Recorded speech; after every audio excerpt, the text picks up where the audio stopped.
lift off. Another Saturday, another Racing Post Live. In addition with Betfair, our sponsors, along the way with me this afternoon, Dave Orton. Thrilled to be back on with you. Cambridgeshire Day, Middle Park Day, Cheveley Park Day, I don't know. You tell us. We'll be popping to Newmarket, of course, for one of the first leg of the autumn double, shall we call it. All those runners in the Cambridgeshire, our final race of the day at 3:40 for you. Who wins it? Let us know. This is an interactive show, of course. You can do so by getting involved on YouTube. Just like and subscribe. Keep doing that, guys. Keep the shows coming to you, basically. And then you can get involved in that chat if you're on Facebook Live as well. We know you're out there. Welcome along to the party. And anything on Twitter, hashtag RP Live. Right, there you go. If you're new to the show, as I always say, the market appears before your very eyes. Look at the graphics there. We'll give you your shout-outs. What are your naps today? We start off in the 135, guys, so they sprung that us in a little bit. We cover all the ITV terrestrial domestic British races, but thrilled to say we go to the Curragh for the Beresford Stakes. The Aidan O'Brien Stakes? I don't know. We'll get to that. Plenty to talk about. This is really where we start to see the cream of the juvenile crop coming to the fore. And there's the exchange, the real market. My lordy, short Adelaide River. Now, we will get to that, though. Before I introduce the panel, of course, that must come first. James Millman joins me back. Keeping it brief for us today. We've already had a bit of banter, haven't we? I've managed to expose your knowledge of, lack of it, actually. Okay. As I've been asking you quiz questions, you've been struggling to answer without your laptop. Yeah, we're talking about the O'Brien 2-year-olds earlier on. And how is the year for them? This year is not a bad year. Some Racing Post columnists would disagree. Which is good. It's good to have an opinion. The superstars. We're missing perhaps the main one, finished for this season. Little Big Bear. Who came good over in Ireland last time. But he's got a solid hand, and I'm looking forward to see how he gets on. He would have been running today in the middle part, wouldn't he? Oh, let's face definitely. it. So, yeah. All right. OK. Kate Tracey comes back in. We've seen plenty of it in a minute. Kate, I'm thrilled to say you're pressing the buttons for Barry today. I am pressing a lot of buttons today. Yep, standard, 2 laptops, phone out as well. And, and I was also interested by a few of those quiz questions you had to ask us as well, having to tap away. But I've already revealed my lack of knowledge is about apparently that adders are native to the UK. So I'm learning snakes we were plenty talking about today. earlier, of course. Yeah, now, who are you channeling? There's no Liverpool. Is it Wales? Who are we channeling? Yeah, well, it's not England after last night, is it? So, no. So Liverpool from afar, I guess. Yeah. So, listen, horse races should prosper. Not much football going on. Let's go to Dublin then. The big hitter comes back for another sterling afternoon ahead, Barry. Yeah, looking forward to it, Dave. Some nice racing. Good to see the 2-year-olds. And obviously, we've got the Beresford, and over in the UK, we've got some nice 2-year-old racing in Haydock as well. And then in Newmarket, and then up to Haydock for some interesting propositions up there as well. So, yeah, it looks a good day for punting all around. Well, I'm glad to hear that, and your legion of followers will be too as well. Barry basically puts up a trade in every single race for Betfair, for charity. We still need to pick this charity for this month of September. We've got some profit to give to someone. Who should it be? We like to open it up to the social channels out there. Maybe if you've got an equine channel out there for us, a charity that we can give some money to, let us know. You don't have to play in every race, of course. We're here to basically give you some raucous reaction, as I always say, fun along the way. Maybe you might want to put a multiple on, of course. Small stakes for a big dividend and give you a bit of, afternoon interest. Barry, you like to help us out to start the show with one of them. Yeah, well, like you say, Dave, obviously what we're doing here, we're just showcasing the exchange, the Betfair Exchange, the functionality of that, how you can back and lay, set your own odds or take the odds that are there. And also on the sportsbook then, the various different concessions that we have on there, like additional places on the sportsbook. So we'll do a lucky 15, please, Kate, if we can. It's 6 doubles, 4 trebles, an accumulator, and 4 singles. It's 15 bets. We're going to do it for a quid. So that's 15 quid. We're going to do it each way. So it costs us 30 quid to do. And the first leg is going to be, one of the legs in the Cambridgeshire. We're going to take Savvy Victory. Was around a 10-1 chance. I think into around 7-1 now with Betfair Ambassador Ryan Moore in the plate there. Additional places in that race as well. It's 6 places to each way punters on the Betfair Sportsbook there. And then we're going to go auditor in Haydock in the 205. Again, additional places there. That's 4 places. We're going to stick with Haydock in the 240. We're going to look at Stone of Destiny. Again, 4 places there instead of 3 on the Betfair Sportsbook. And our last leg will be Oviedo. That's 4 places. That's in the 320 in the Curragh. So all the races with the additional places are included in the Lucky 15 today. But there's several more on the Betfair Sportsbook. So go on and check them out. But we'll update that charity bet throughout today. How much are we having on, Barry? quid each way, as always. Okay, there you go. So those of you that like to follow that, thanks, Kate. Sterling job there by Miss Tracey already. What's that come to, Kate, if it comes up first? That was 5,000 and just over £5,000. 5 bags. Let's hope we can get the multi on the move. Right, 135, the Beresford Stakes. Come on then. Who's taking on Adelaide River? Anyone? No, I've just... While Barry and Kate were getting some housekeeping out the way, my lord, I've just got up the winner since 1977, which I assume is when the Beresford was its inaugural running, when Christy Roach was a jockey for Paddy Prendergast, and Icelandic won it. Now, you often look at Aidan O'Brien, don't you, and say, oh, okay, he's going for a record win in this. I think he's won more Middle Parks than anyone else. He's trying to become the leading trainer of the Cheveley Park today, and the Royal Lodge he's won quite a few times as well. You might not be surprised. How many times do you think he has won the Beresford? 21. Oh, Kate Tracey, you rotter. I was like, I'm not going to say it. I already know this. 21 times. If it wasn't for Casamento in 2010, who of course went on to win the Old Racing Post Trophy, he's a proper horse, and for Mick Halford, we'd be looking at an absolute clean slate. But very good horses win this race. A certain Luxembourg made it the last 11 basically for Aidan last year. High Definition before that, Japan, Saxon Warrior, Capri. You name it. But before that, other trains like John Ox, of course, Azamore, See the Stars. And Barry, do we have another star in this year's renewal? You think maybe not? Yeah, we could easily have, Dave, but just at the price, I think we're going to look to take on Adelaide Road with Wayne Lorden in the plate. I don't know how good that race was in France. Obviously, we'll get to see today for sure. But the race that he won in Dundalk, you'd be disappointed if he hadn't won that. I don't think it's worked out great either, although Tiverton has the horse that finished second, I think, beat Tiverton, who's won since. But yeah, just at the price, we're just going to look to lay it, please, Kate. And we're going to set our own odds here. I think Roaring Gallagher has a chance. It's a very rare first-time out winner for Joseph O'Brien. That was his other runner, Lakota Sioux, has a chance, and Crypto Force is, of course, in distance winner. And then disappointed a little in the Cheshire, but he's had a nice break, and he comes here a fresh horse, Crypto. So what we're going to do, Kate, we're going to look to lay it. We're going to look to lay it at around 1.63. Okay. So if you just put 1.63 into the backers' odds and then put 50 quid into the backers' stake section there, please, and our liability will come up. It's about 30 odd quid, and that will go in and that will go into the back column. We want someone to come in and bet that with us. We're the layer. Perfect. Righto. Okay, well, listen, there are a couple of systems in life, and recently Barry has been getting in the first lay. So those of you that have got Adelaide River in your multis, are you quaking now? What do you reckon? Or is this just another one for Monsieur O'Brien? I say Monsieur O'Brien because Luxembourg, of course, is warming up for the Arc next Sunday, James. Again, look, are you expecting him to win this? Yes, I was going to oppose a Go Continuous, the apparent second string, who's obviously a non-runner. So I'm going to go on the Betfair without market on the sportsbook, and Crypto Force. He was 11-4 when I opened it up. He's now gone to 2-1 on the betting without market. As Barry said, he was disappointing in the session, but they paid £900,000 for him at that Royal Ascot sale 3-4 days before he ran. The Goffs. The Goffs expensive London sale. Yes. And clearly he must have an engine. What went wrong then on his run after that? A slight injury, I think. Yeah, okay. So he's had plenty of time to strengthen up and mature. Look, Aidan O'Brien does not want to lose this race.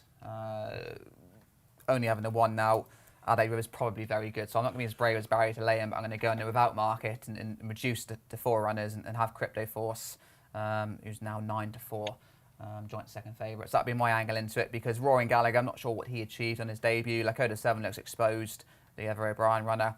You can never rule out Jim Bolger horse. He aims high, but Young Ireland doesn't seem quite good enough. So Crypto Force, if he's anywhere near that £900,000 price tag, he's got to run a decent enough race today. Yeah, Colin Keane taking the ride then, one of the best riders on the planet, and he says, I won my maiden on him earlier this year. He's a nice big horse, so they have given him plenty of time. I like that quote as well, and the fact that he's looking forward to getting back on him. A bit of a backward horse. But if we're looking for horses that might go on to the Vertem Futurity, which is the final Group 1 of the season, for the future Derby horses, if you like, maybe a Guineas horse in there, of course, who is the one in the pack here? Surely Katie's got to be Adelaide River. And there will be people like yourself who's looking at that 21, out of however many, 21 he's won. People are just saying, hang on a minute, shouldn't this be 3s on?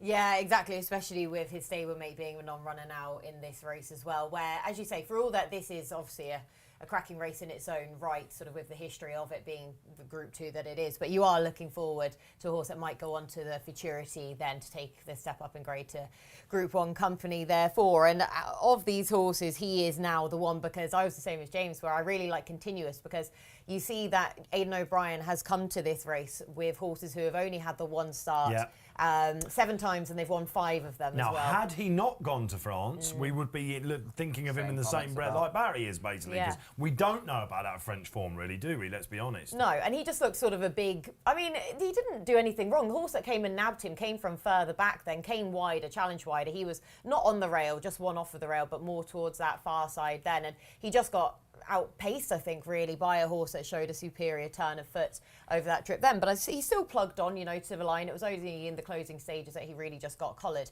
But I still like the attitude that he showed throughout that. Only his second start to go over then. It was officially soft ground. The time looked as though it was soft ground as well. So he just has to contend with yielding here now, so hopefully the better ground will suit him, even though he's this big burly horse. I saw the first race there, which some of you might have done. There was a 2-year-old that absolutely made it look like a beautiful surface over there. I can't remember the name of it was, but it looked fine actually for me. A nice sort of beautiful ground, I guess, at the moment, isn't it? We've got that nice sort of autumnal good ground, which we got. Yeah, there's no excuse, this ground, isn't it, really? It's not the soft ground a few people would be looking for, bearing in mind the season that we've had. It's coming back, though, isn't it? If you've got a soft ground horse, you've had more opportunities finally, haven't you? Not many.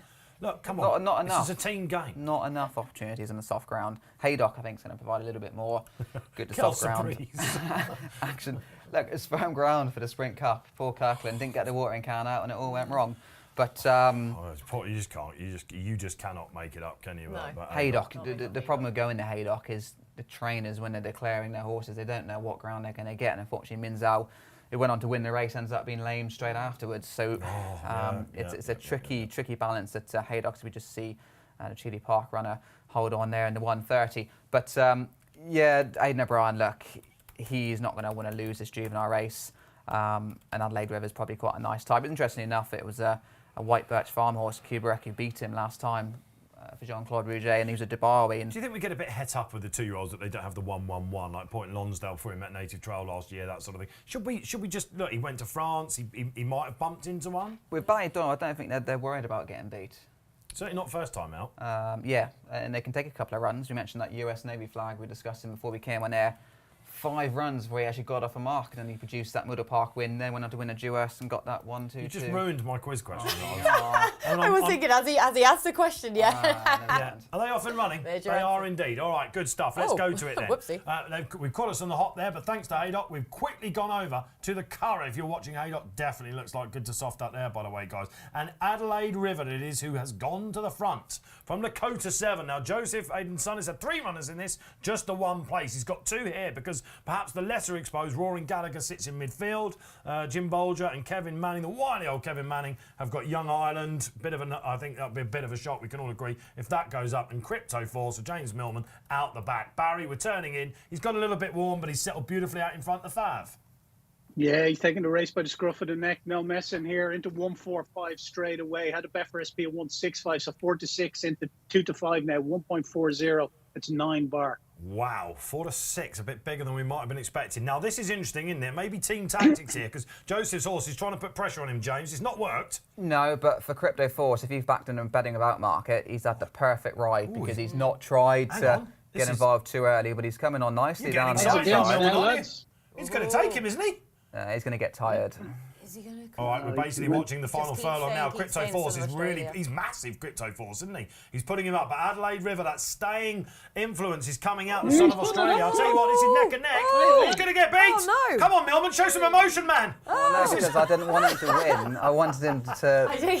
I'll tell you what, the boys in the gallery are going absolutely berserk because they follow Barry in as well. Let's hope you all did. And the Millman, he's going to be insufferable now, Barry. He's got the winner. You got the first lay-in.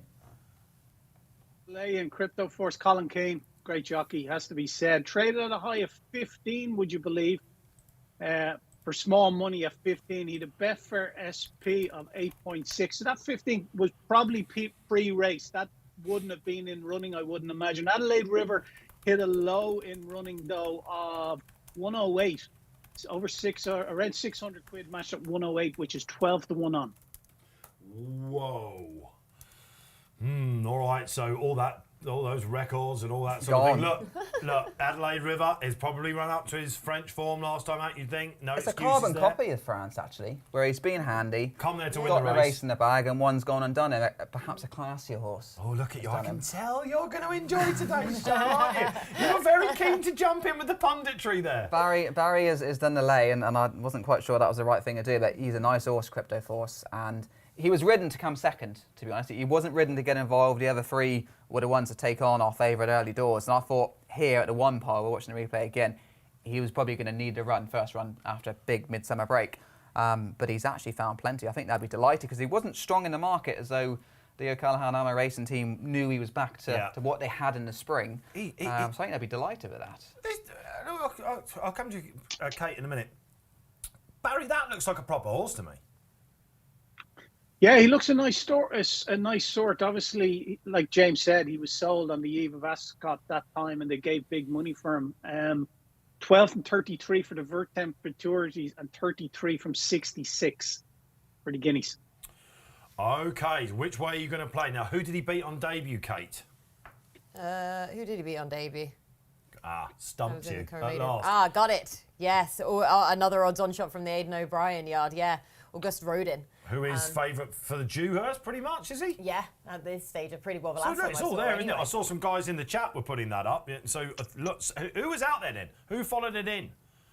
Where does he go? What do we think about this chap? Vertem? That's the one race you got to go. If you're in the Beresford, that's where they head. They're all in it, aren't they? Crypto Force, then Michael O'Callaghan. Of course, he had this bloke, didn't he? He must have said to Kira, and the Ammo Racing lot might want to keep this one, Governor. It's a big one for time test because as a stallion, he's been struggling. I was just about to look at that, actually. So look, the form's there, Kate. He's got that set. He just went to the Chesham, half fancied, didn't turn up. No, exactly. Like I say, he was 15-2 shot for the Chesham, then after costing an absolute fortune, as we said, then at the London sale as well.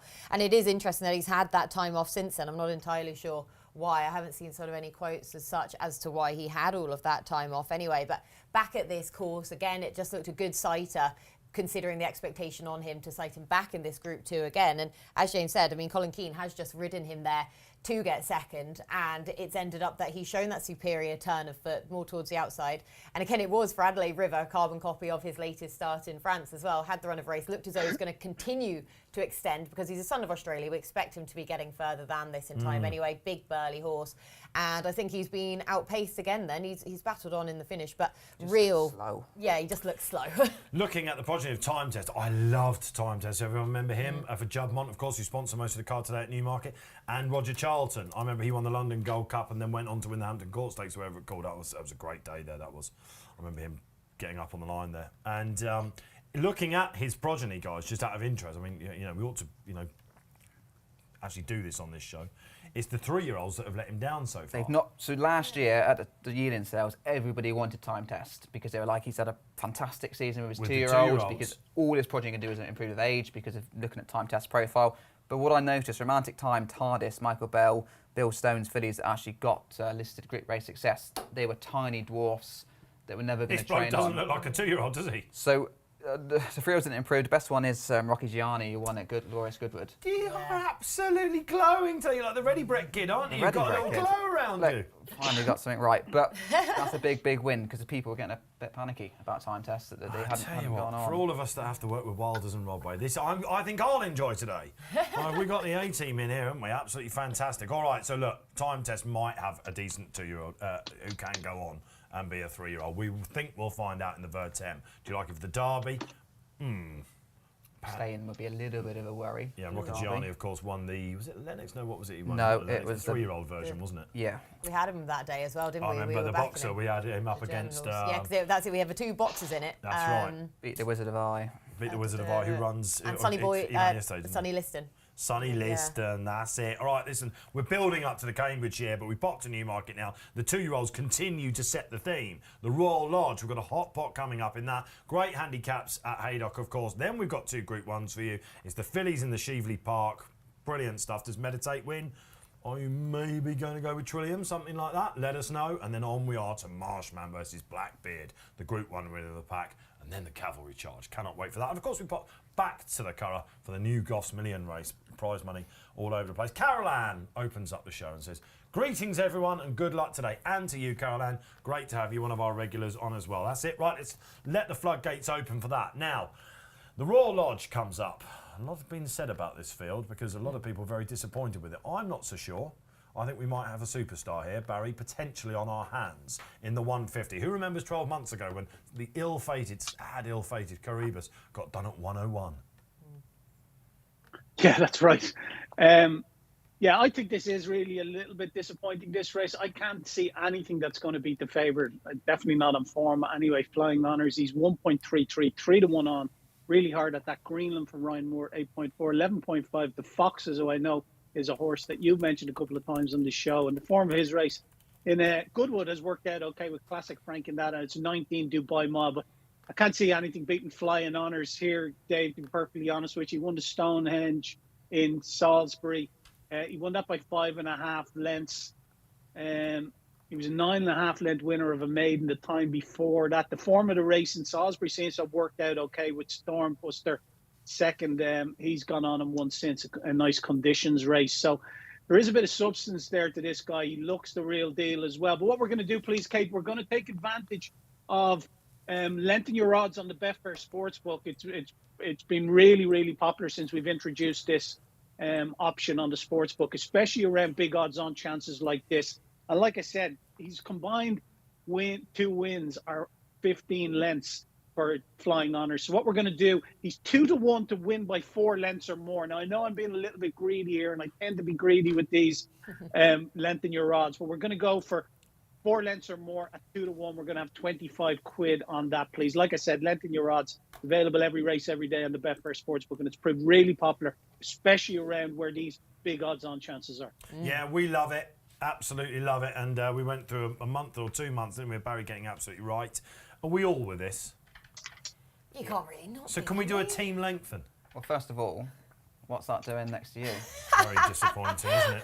Thank you Thought I very got away much. with Always that on the one. ball. Thank you very much. Thought I got away with that one. Well, look, check you out today. You know, I I'll could tell just- you what, I could that just see it RTV hovering. mic has done I could wonders see it for you. hovering in the corner next to your laptop, and that doesn't Yeah, really, all right, doesn't all right. really Go on, belong off you there. go. You were just feeling edgy. Off you go. So this is the double, isn't it? And Barry's I said gone to you, 4. lengthen your odds, and you went, like he does when he was in the office, and he went, how many's he gone for? And I said, probably over 2.5, and you went, Well, I was going to go 4 originally, so Barry's stolen that. I'm going to go 5. you just think this is a proper demolition job coming up. We've seen, as Barry said, he's done it twice before already in 9 lengths and He's 5.5 lengths. flashy, this bloke, isn't he? So I don't think it's going to be a cosy William Buick looking over his shoulder, do the bare minimum. I think it's going to be more your Frankel-esque, keep on going, striding Did on. we just say the F word? As a juvenile, that's Because, of course, who won this race? what we've got so far, and the opposition looks a little bit limited. Ah, right. So So you've why got are we saying combination. this? Well, Greenland, we mentioned Bayador don't always win first time out. 4th time he got off the mark, odds on at Roscommon, beaten in the listed race at Tipperary, only came 4th.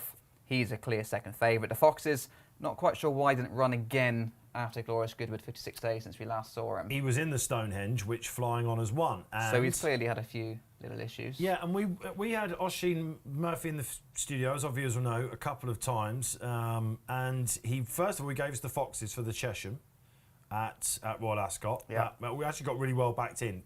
It ran just okay, like you might have thought. I mean, it was a maiden going into it, hadn't shown that much of his debut.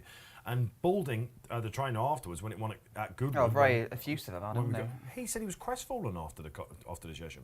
We're led to think at the time, you know, of course the 2-year-olds develop and things like that, but at the time the Foxes were showing loads. Could he quite be a Derby horse? Oisin then came back into the studio at York Week and did a preview for us, and he napped Flying Honours at Salisbury. We were like, hang on a minute. And I said, hang on, the Fox is in there. And he goes, he won't take him on. So it's interesting that the two of them are in here. We've got an Oisin Murphy forecast, if you like. No, not the often thing you hear me say. But we have had a lot to do with these horses. So I'm fascinated to see what the Foxes will do today. Well, it's the Racing Post quote from Alistair Donald. It's a small field and the Godolphin horse looks strong, but expecting to run a race with an eye to next year and very much a 3-year-old type. So they don't really anticipate getting too close to the market, suggests that. Dubai Mile, a Roaring Lion, they're very good on the artificial surfaces. Kempton, he was really impressive on near weather under the penalty. Only just got home at Windsor on the turf. He's weak in the market. And the Roaring Lions don't always transfer their form back onto the turf. So there's 3 rivals to an impressive potential Star for Godolphin in Flying Honours. So yeah, Barry's gone 4, which would have been my original choice. So I'm going to go for 5 lengths. If you believe that trainers are creatures of habits, which I pretty much do. I mean, you know, I could set my watch by what you're going to do with your horses. You With know. our grade of horse, you're doing well. You've if got you no can find- runners today, We haven't. but how many you got at Foss last tomorrow? Nobody goes to Foss last, so we've got 6 tomorrow. So that's, and again, that was predictable at the start of the week. If You I could- looked you at all would the have cited entries, that. I'd have gone, we can have him in on Saturday before he goes to Wales. We'll get a line on them, by the way. We If will you don't do. mind, for your viewers out there tomorrow. But Kate, if you believe that they're creatures of habit, now Charlie's never won this, Charlie Appleby, but he pretty much Well, how he didn't he last did how he didn't last up until year is Should have done last. 10 yeah, yards from the should have line. done last year. But we know what Curragh went to do.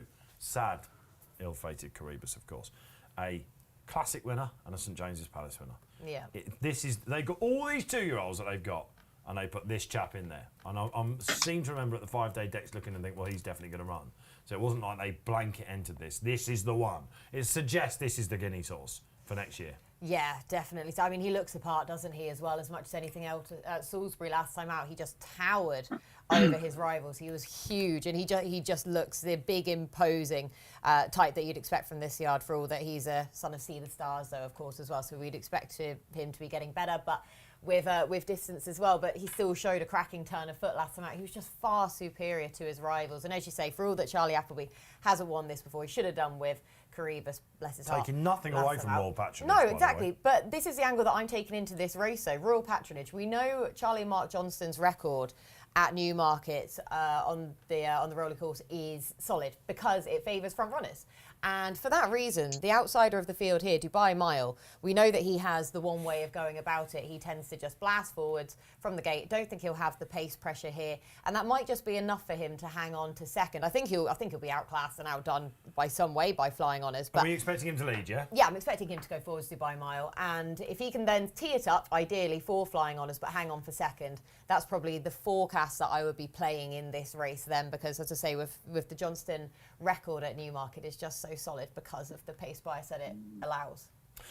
This will be interesting, won't it, with the 4 runners to see exactly where they go. It'd be odds on to think they'd go up the centre because the stalls are in the middle. The reason why they put the stalls in the middle always at this meeting is because for 4 or 5 years, if you didn't have the stands rail, you were at a disadvantage. And we've got the Cambridgeshire coming up, and I've seen our community chat out there, especially on the YouTube page, as all talking about the draw. Where do you want to be, high, middle or low in the Cambridgeshire? The first 3 races should give us something of a steer as to where the jockeys think you ought to go. This is the 3rd day of the meeting of case so far, Thursday, Friday. Yesterday, they all wanted to go far side. That suggests low numbers might not be inconvenienced, but high numbers in the Cambridgeshire is the way to go. Good luck, whichever way you decided to play in the Royal Lodge. What a day at Newmarket. Let's enjoy it, guys. And hope we see something special the team do from Flying Honours. 7-2 it was for 5 lengths, by the way, so that trophy will be decided on that. And away we do And go. what was your choice for lengths then? I would have probably been a bit more conservative, to be honest. Okay, so you're going 2 or 3? You've had a 15-2 winner in the first, and you're now thinking you're going to get a 5-length winner. What's going on with you, man? Where's James Millman gone? Saw Barry's 4, raised him a 5. And you were right, Kate. Dubai Mile, it is. Very impressive at Kempton last time, wasn't he? And he's got a lovely stride and beautiful carriage he's got about him. Settled in second is Flying Honours. It's Greenland. Took 4 goes to win for Aidan O'Brien. Wouldn't be a stable star, but is there to give him the benchmark for the 3-year-olds. And looking on from rear barrier is the Foxes after 2 furlongs. Yeah, no change of betting really, Dave. Still Trees on Flying Honour. They're all travelling well ahead in themselves, and there's only like 3-4 lengths separating the field. So favourite still Trees on. Ryan Moore's definitely going to ask the favourite a question here, though. He's going to definitely try to get him off the bridle early and see what he has. Now, this is again why they're running, and Aidan has won this twice in the last 10 years, but not with horses you really remember. Mohawk and Royal Dawn, not real stars. Mohawk's a good horse, of course. Now look where they're going, James. Edging towards the far side rail, gradually. Are they just going to start cranking it up now? They Yeah, so are they've now. gone a steady hack, really, haven't they, Yeah, then, they have. throughout No, this? look So at the when they're going to Foxes quicken. going to the far side. Now, listen, Flying Honours is going to really have to show his mettle. How do they handle the dip with a capital D as well? 2 furlongs out and he's sprinting. Tell you what price has he gone now? Gone favour. Yeah, okay. Greenland's so he's favourite. really going to have to Oh. find. If you've gone for the length in your odds, you're absolutely thinking, what on earth is this? Look at the Foxes on the far side. They're absolutely split by Dubai cigarette Miles all over paper. the He's shop. going to get the job done, the Fav, I think. Is he? He's digging deep. No, Shirty, the Foxes. Goffs has come out on top. You can hear laughing in Dublin. Oh, my Lord. Scorchio beaten in the first at Newmarket. No excuses. It was a Mickey Mouse race. Maybe he'll want a bit of a gallop going forward, but that was disappointing, wasn't it? If you were with the Fab, like all of us, Barry. Yeah, it turned into a bit of a sprint from the 2 furlong marker, didn't it, really? But take nothing away from the Foxes. He got a nice patient ride from David Probert who let it all develop in front of him, and he came and picked up the pieces. He's hit a high in running of around 40. He's at Betfair SB at 10.5. Flying Honours, let's see what he hit a low of. 1.24. Flying Honours hit a low of. The Foxes 1.55, and Dubai Mile hit a low of even money. So in running carnage there. Oh, carnage in running. Wow, can we smell some burnt fingers out there? I think so. And Charlie Appleby's wait for a Royal Lodge continues. It's not his race, is it? Oh, she knew. Yeah. He did. Just like Crypto Force, ridden really not to expect to win, ridden to pick up the pieces, I think, at the back of the field. Ends up going near the far side rail. He was the one that raced on the far side rail. That's low numbers. Low numbers if you're playing the lottery game of the Cambridgeshire. It give you a little bit of a boost. And Protagonist. What the results have been recently, the high numbers dominating. It was a sprint. This horse settled the best by a dog. Other horses were a little bit keen in behind the Johnson runner, who wasn't particularly going quick in front. Looked green, did Dubai Mile and the Danny Muscat. So a bit of a check-out race, I think, going forward. But the Foxes, next year, I think they're expecting to improve from 2 to 3. So they'll be delighted, really, to get back-to-back wins, having a little bit of a layoff in between. Right, let's see how you're going to fare with the next quiz question that comes your way. Royal Lodge, but we've got Haydock coming up next. Really good handicap in 10 minutes there. 205 and St Helens will go up. But let's stick with this for the time being, because I think we've had quotes for the Vertem Futurity. Right. For Crypto Force. I think we're going to be getting some more from Barry, I imagine, coming from after this. Because Andrew Balding has had one winner of this in the last 10 years. It was... I've caught them on the hop there, guys. Beg your pardon? Kamiko? No. Oh, I've seen it. Yeah. I Go don't. on, Kate, put us out of misery. Elm Park. Elm Park. Same colours. In the Qatar colours. Who went on to win? The Racing Post Trophy, now known as the time. Vertem Futurity. So that is the route we expect Andrew Balding to take. What was this chap doing on his first 2 starts? You can see why they fancied him, can't you, for the Cheshire?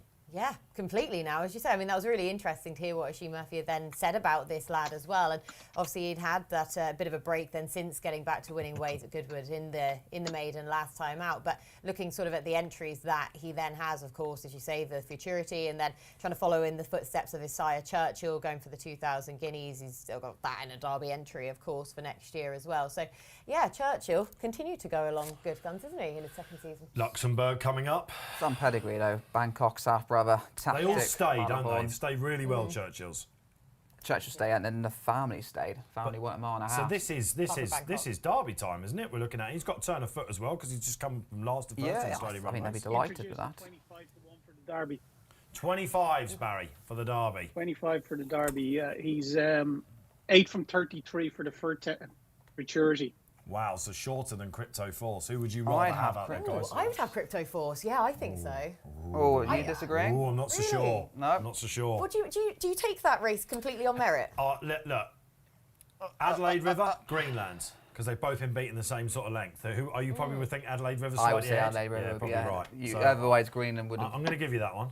And I think at the prices as well. Yeah, all right, Crypto. stepping back from the initial. Crypto. I think yes, indeed. Well, I had to look. I'm allowed to question. I know this is all on camera, but you can listen. This is going to happen thick and fast. All right. Okay. What do you make of that then, guys? Has that set you up for the day? Are you now buoyed by the fact it could be single drawn figures in the 340? Our Cambridgeshire coming up.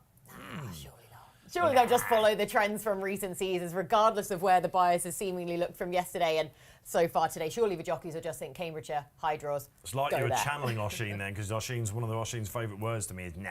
Nah, really? He likes that, and you just went there, and I bet he's got a wry smile out there, Murphy, somewhere. So well done, Oisin. Talking of Oisin, when's his horsepower coming out? Oh, don't Already. go there! Don't go There there! was a bit of a critical Don't review go there. from this establishment. Have you seen that? Well, hang on a minute. We're just reporting the facts. Hang on. If you might want to make your way to the Racing Post website, you will see there's been a bit of a balls up with the Prime Video. They couldn't upload the series or something, could they? I mean, that is just it's typical. It had to be the horse racing one, didn't it? Yeah. Yeah. All right. So you can go out there and find that story, but yeah, there's a few Build anticipation there's from a you do. few controversies going on about that at the moment, which is sad, really, because we need this to be a success as an industry. Right. I'm hoping for success in the 205. One of my best bets of the day goes in the 205 at Haydock. But Barry, it's time for the multi to begin the move.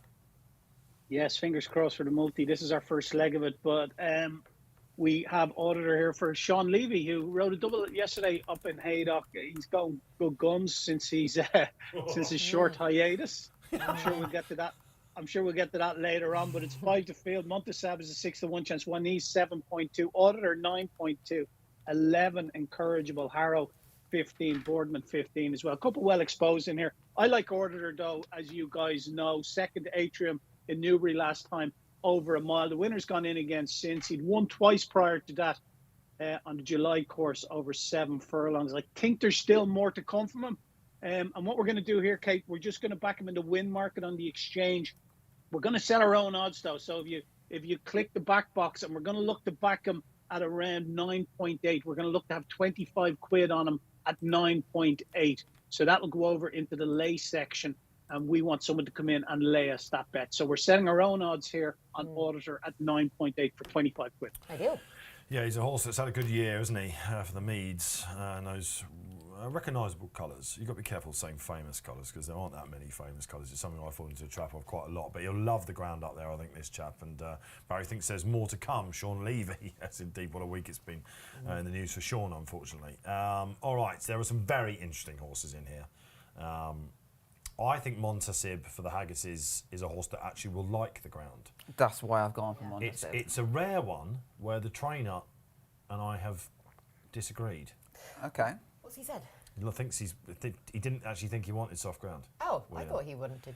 Yeah. No, his win at Weatherby, where he won looking like a very good horse. I know it's probably in a lowly novice race to get him a handicap mark, but he went through that Weatherby soft ground earlier in the year like it was a carpet, you know. And Goodwood. And Goodwood. And Goodwood. And that was when Williams said we weren't sure we'd get away with the ground. Yeah, that was my angle for actually putting him up today, because he hasn't quite built on it in 3 subsequent defeats on a quicker surface. So I was hoping back on the softer ground. Good runs in defeat in the really strong handicaps. And Ascot and Newmarket probably been a little bit disappointing last time. But I just thought having the softer ground at Haydock today would be right up his street. And it might be a negative against a couple of the other ones. So for that reason, I was a Montasib fan. Yeah, this is and you're going with the older horse over the 3-year-olds. Yeah, Akunaja. Haven't seen him since he ran at Sandown behind My Prospero, which was a decent run. Back into handicap is interesting. I know it's a valuable one, 30,000, but they paid a bundle for him, didn't they? Well, and in modern standards, when you say a bundle, you've got to be over a lot of money. Well, this outfit do, don't they? They don't. Yes. They're not afraid to smash well, this the is the Sakir KHK. outfit. Yeah. And this is, of course, Rog. Who could do no wrong. We saw him on this show. We had a great fun with that, didn't we, Kate, last Saturday, going through the card with David Egan and Roger. And just Roger winning everything. I mean, record-breaking day. Was it 7 winners across the day, was it? Yeah, I mean, it was just, it was wild, wasn't it? And as you say, these KHK Racing Limited colours are really to the fore now, and they have a runner later on for the Crisfords, I think, don't they, as well, which has a solid chance. But yeah, of course, at the minute we're associating. Well, the last 2 have won, Sakir and Lord Uhtred. In fact, they've not had a horse finish out on. They had something called Spartan Arrow, which is probably a project that finished 5th. Apart from that, it's all hitting the target, and quite right when I'm spending this sort of money. How much did this chap actually cost? He was thought to be a St James's Palace prospect before the Sandown run. When he won at Yarmouth on his debut, it was just a 2.7 mil. Just a 2.7 So mil. the fact they're going for 30 grand handicap, and he's the Galileo Gold, of course, isn't he? Who is a Guineas winner. So, look, stop. It doesn't matter what you think about that. I mean, he is a Galileo Gold, right? Yeah, but Galileo Gold was wrongly named because people assume he was a Galileo. I know, that was the most frustrating name. A Paco boy who absolutely failed at stud. Yeah. What do we think? So this chap, you're happy to take him on. I must admit, one of my best bets goes in this race. It isn't him. But he's a horse that when he won at Yarmouth, I was with him in that Sandown race, My Prospero and the Queen's horse. The one that disappointed all the time. Reach for the Moon. Yes. Yeah. Let everybody down at Royal Ascot. Yeah. And anyway, so we haven't seen him since. Now, on this ground, it's going to be fairly tough, isn't it? You would imagine get some hardened handicappers that are going forward. But the fact he's here, the fact the market speaks strongly for him, I don't think it's just a Saturday Rog thing. I think they probably do fancy him. Swings and roundabouts, the Varian team are in such good form. Yeah. kind of cancels out the layoff. The one I liked, it was bigger price than I expected, was also one that ran in that listed race at Sandown, Incorrigible. I thought he seemed to enjoy the soft ground at first last time, and he's quite a big price. For James Horton, who's had some year, hasn't he? Cracking start. Yeah. He's got some great horses there. Okay, yeah, and of course Haydock would be one of their playgrounds up there. One Ease is the bet for me. Really strong on this guy, and it's Charlie Hill's horse from stall 1, and he disappointed. I think we can say that. Well, he was 6th basically in the Britannia, and I was a little bit disappointed with him. He then went, where did he go? Oh, it was Goodwood, wasn't it? Goodwood couldn't have been any worse. Behind Warren Point, and he ran too bad to be true. Gelded him since, 1 from 1 on soft ground. This is just the sort of race that he will come good in. He was around about 10 to 1 yesterday. He's into what at the moment? What is he? Yeah, he's very solid around about the 6 to 1 mark. I'll be very disappointed if I don't go very close to this, I think. Okay, we've got some socials coming up. I heard some. Yeah, let's get it up. I've got senior producers in my ear. Just 1 second. Who we got coming? Okay, all right. So many of you, you're jamming it up. Chris Timms. Chris Timms. That's why it froze. I reckon they've just juggled them around quickly there, Chris. You're with me. Drop back to a mile. Easier ground. Hopefully will suit. Say no more, Chris. Great to have you on there. Anyone? Anyone else coming back in? Or should we pop to Barry and get a market update? Oh no, Stephen Loftus comes on. Oh, another one. Your floodgates have opened for One Ease. One Ease to benefit significantly from the gelding operation. This is like out of the Roger book, actually, isn't it, this? Promising horse. Well, I mean, when he won the Esher Cup at Sandown on soft, he looked like a horse that was destined for pattern races, which often the winners of that race do. And this is this is like Royal Champion, this is. You know, turns up with a 0 next to his name, haven't been gelded, people have gone off him, and yet the market's strong on him. If he shows what he shows at home, he's going to go close. Stephen, great to have you with us. Barry, we've spoken. What's the market saying? The gelding operation, James. He's been off One Ease for 58 days. So how much work did they miss in that time? So normally now you're kind of told to keep them going, so you keep counting them away. The testosterone takes 6 weeks to leave the system. So whenever I see a horse running within 3 weeks, 4 weeks of a gelding, I think it's pointless because they won't actually have kind of settled down. But he's kind of had the right time, in my opinion, 58 days. It knocks some back more than others, and the later you do it, the more it knocks them back. If you do them as a yearling, they're right as rain in a week. Best time as a 2-year-old at the end of their season. So the fact he's mid-season 3-year-old, it's not a positive for me. It does take a little bit more out of him, but the fact he's been backed, it does suggest it seems to have worked at home. All right. So great insight. That was exactly. Who'd have thought? Who'd have thought it? Who'd have thought it? I'll keep this little If you're not trophy sure, next to me James for is now. assistant trainer to his father, Rod, who has had another record year, despite the fact that at the beginning of 2022 you told us they were all useless. Pure life. We've not had as good a horse as I'd like. Cue the 6-timer tomorrow at Foss Lads. Anything Roger can do. We got 2 in the same race, so we'll do well. All right, okay, all right. 5 times. That was a typical reply, wasn't it? All right, going in. Good luck if you're with Barry. It's pretty much been going the way we expected so far. Auditor for Barry. He's got the best speed figure I can see in this race. He's got some real old favourites in this. Al Rafar is a horse that we like. Young Fire, right, a character. Boardman, who went on that win. But isn't it May that he tends to win? Harrow's quite interesting for the Baldings and Harry Davis. Young rider going places. Billy B as well for the Duffields. Fame and Acclaim in there for Les Ayre and Cam Hardy. And Chance for the Crisfords and Adam Kirby on board. Who's going to lead? Let's find out. The pace map I've got has got Al Rafar as leading. That's probably backward. All right, it's Incorrigible. James gave a good mention going on. Fame and Acclaim is a horse that does like to get on with it, so I'd suggest they're going at an all right pace, James. Yeah, steady away, I'd say. Quite a few keen. Yeah, mine, One Ease, unfortunately, on the inside. Come on, drop your head, lad. Steve Donohue's gone from stall 10 right to the rails. It's going to be a brave ride. Hopefully it works out better for him than it did for Adam Farrager yesterday, Mr. Orton. Yes, absolutely. No fault of the jockeys, according to James, that one. All right, what's this in second that's coming up? Duffield's Billy B. Of course, one of the bigger outsiders, who is, of course, in distance. When a Boardman's got a lovely sit. Kate, what's catching your eye? Yeah, well, I'm with Auditor as well here, so I was hoping that we were going to get more pace on that looked likely, because this pace in recent renewals has tended to favour those who are held up, believe it or not. So I was hoping someone would take up the mantle. I'm happy to see that someone has, but they haven't gone the mad pace I was after, but happy that Sean Levy is coming wider, though, in That's Auditor. nice. Like to see that. OK, the cavalry is now coming then. I'll tell you what, Billy B's travelling really well. Looking for the Fav, James. Where is he? He's just tracking Wonder Sub. They're both making progress from back of the field. The favourite's beat, I think. Variance is off the bridle. Come on then, One Ease. What have we got here? Dane O'Neill's sensing the front. Doesn't want to get there too soon, does he?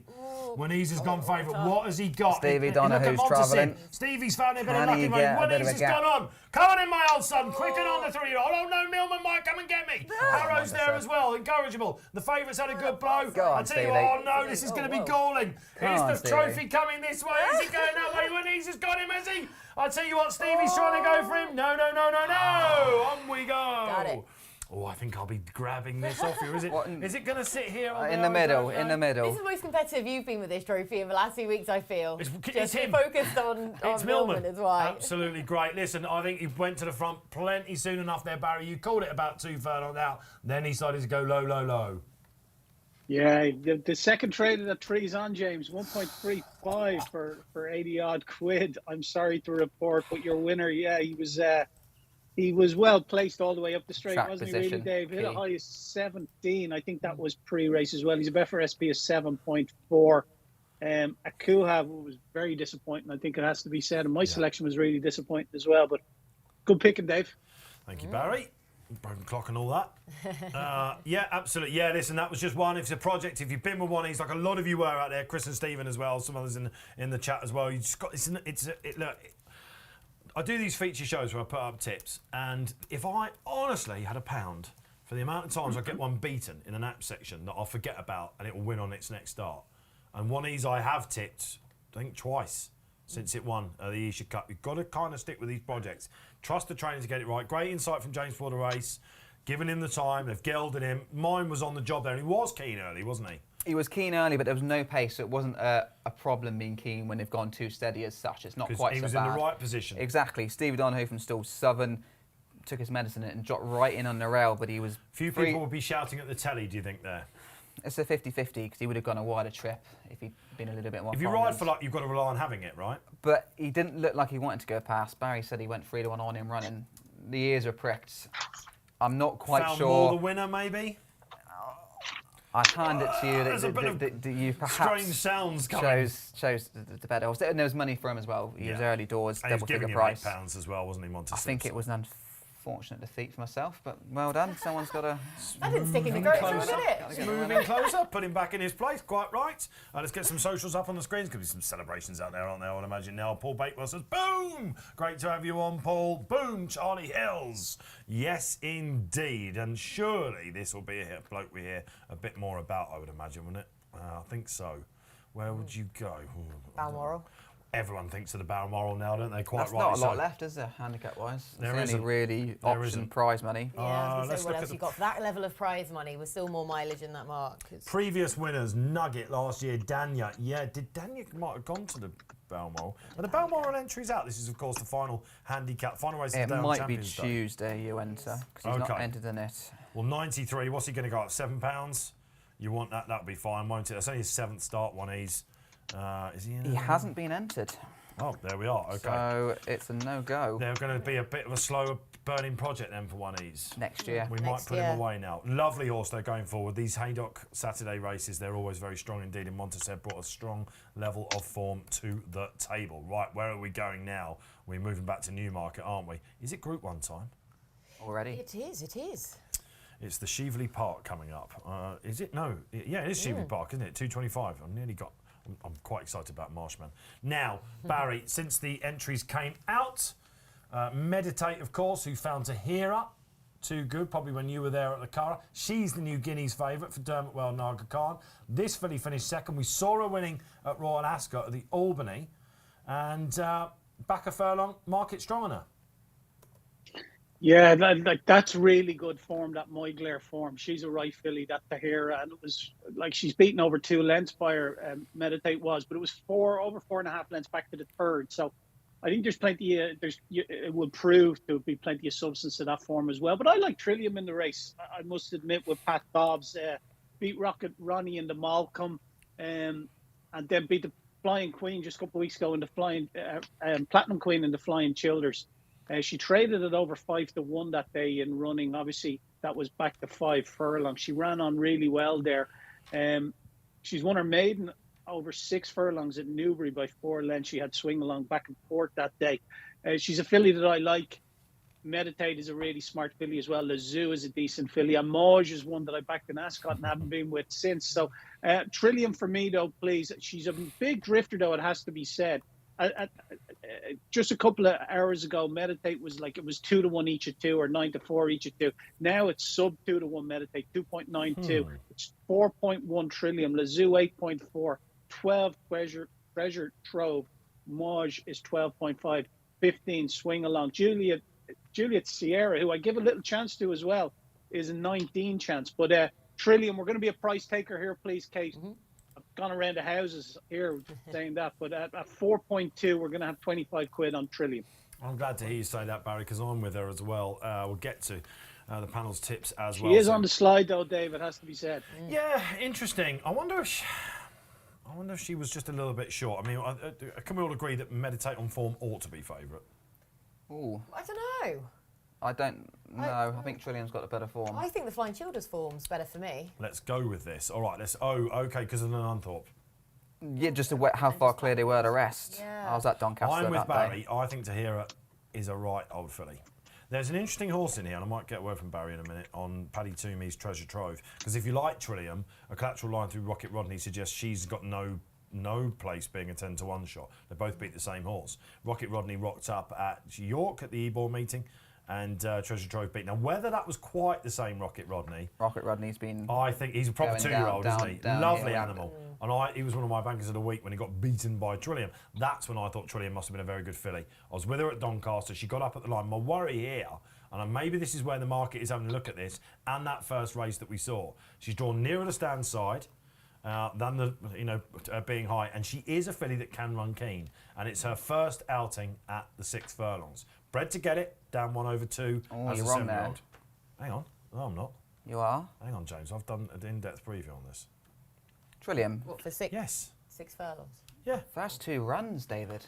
Oh, did they come over 6? Oh, David! Oh, you slipped. Oh. You just sweeten him up by the second, you know. You're absolutely sweetening him.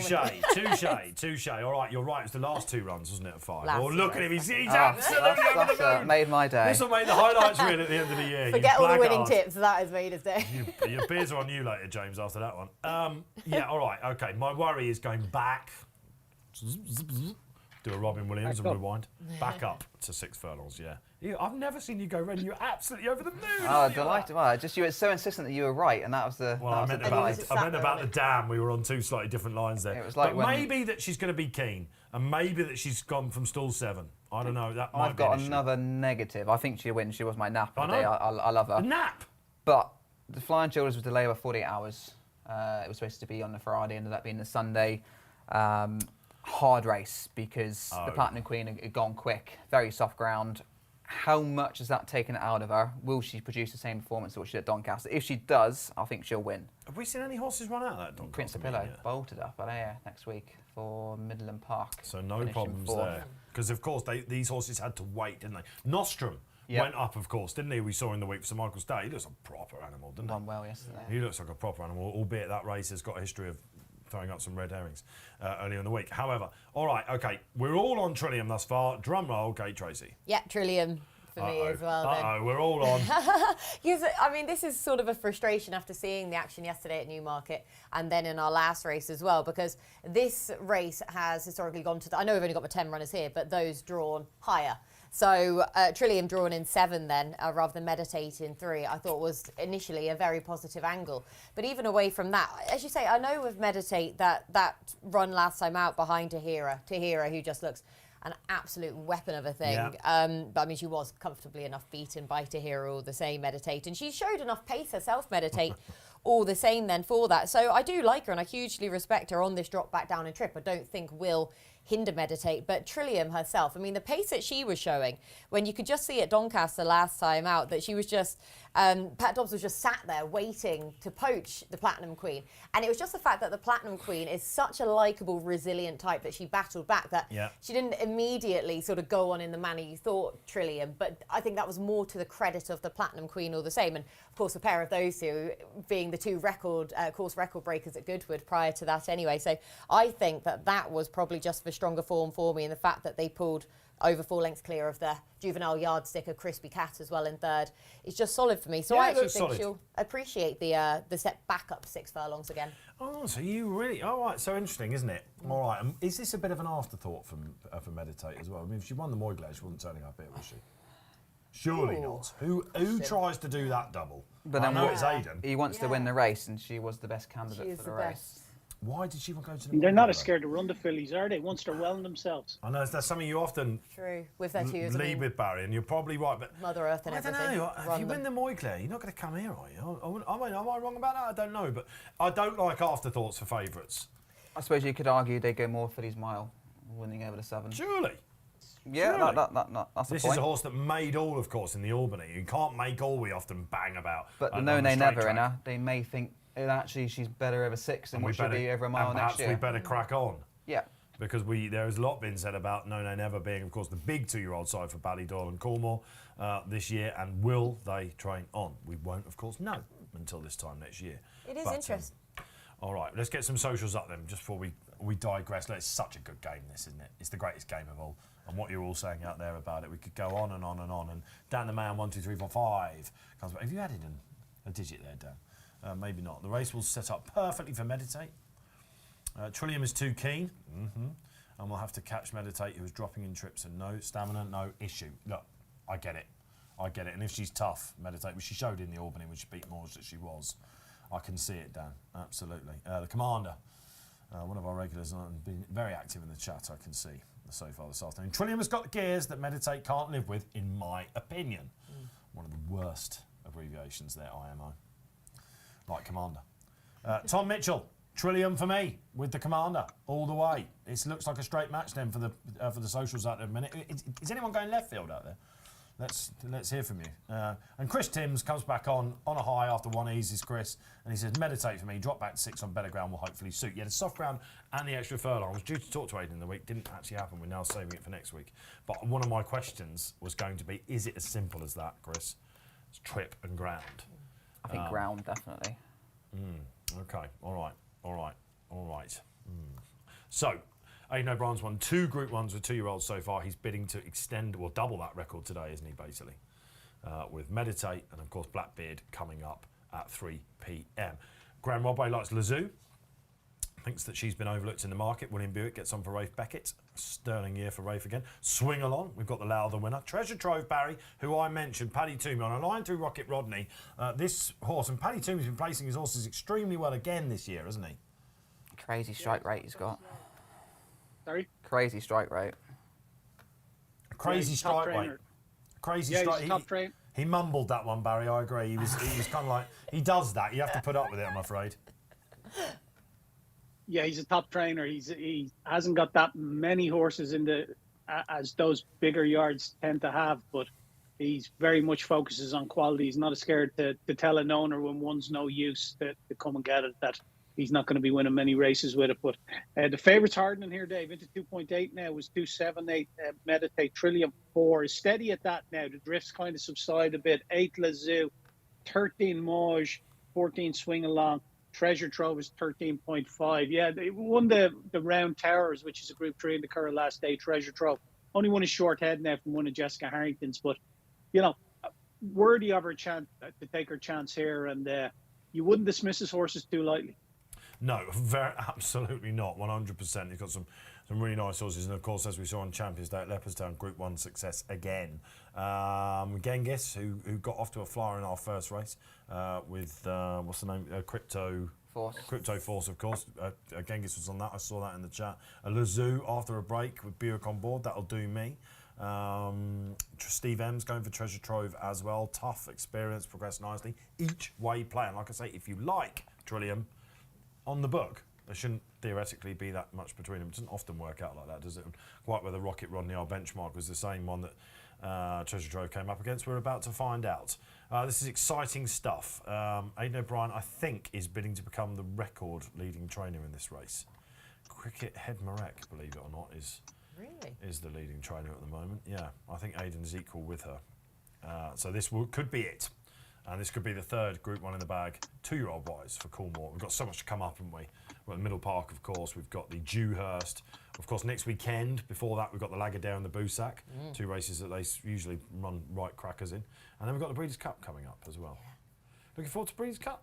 Not a massive fan. I'd like to take a horse out there, but wouldn't we all? For betting and viewing wise, I do find it a bit tricky. Draw is such a strong angle and a tight Keeneland turf this track. year as well. And last time it was at Keeneland, I found it a little bit unedifying. Do you remember Golden Horn got beaten by Found, was it? What kind of what are sort of the I don't know what are like the biases for The Keeneland? turf it's sharper at Keeneland, Yeah. I think. It's So if known you've as got a sharp. 5 furlong horse in the sprint this year, you wouldn't be fine with it. They're going with Highfield. Yes. It looks like, doesn't it? Yeah. Highfield Princess going out there. What a year she's had. I imagine the Quins have taken Safe Voyage there, maybe, or a horse like that before. I thought I saw some quotes about him for.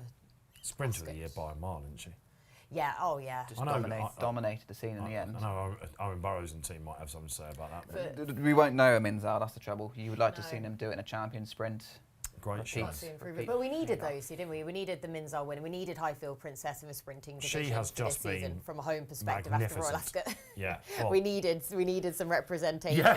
Yeah, quite absolutely. badly. Yeah, and we're going to be, so we're looking forward to the Breeders' Cup, that's for sure. But it's at Keeneland and it can get a bit choppy there, the turf there, that's for sure. Okay, all right, let's see. Right, let's have a look. Okay, so Trillium is around about the 3-1 mark on the exchange. The Zoo coming in, but all about meditating. Barry, when they come for their 2-year-olds just before the off, there's an ominous feeling about it. Yeah, well, 280 now was into 272, so it's just fluctuating around there again. 4.6 Trillium is on the slide a bit. 7 Lazoo, 11 Mauge. That comes in for a bit of support. That was 14. Right, okay. Well, Morge did beat Lazoo, controversially, didn't he, in the Duchess of Cambridge back in July, before only finishing 4th to swing along. And she has the dip form. Of course, at Newmarket, as they go into from 2 furlongs to the 1 pole, it basically they go down and. She was impressive on debut, wasn't she, on the rolling mile, and then one on the July track in between. So 2 That from was 2. Stan's side, and she had the rail that day. I remember because I was against her in the Albany. Yeah. I went for meditate, but look, she showed it, didn't she? Afterwards, she's properly. Again, she's confounded me a bit, and again. People like Keith Melrose, our betting editor that come on this show said never read the comments, never read the quotes. Never From read the the quotes. from the trainers. He can't stand the quotes.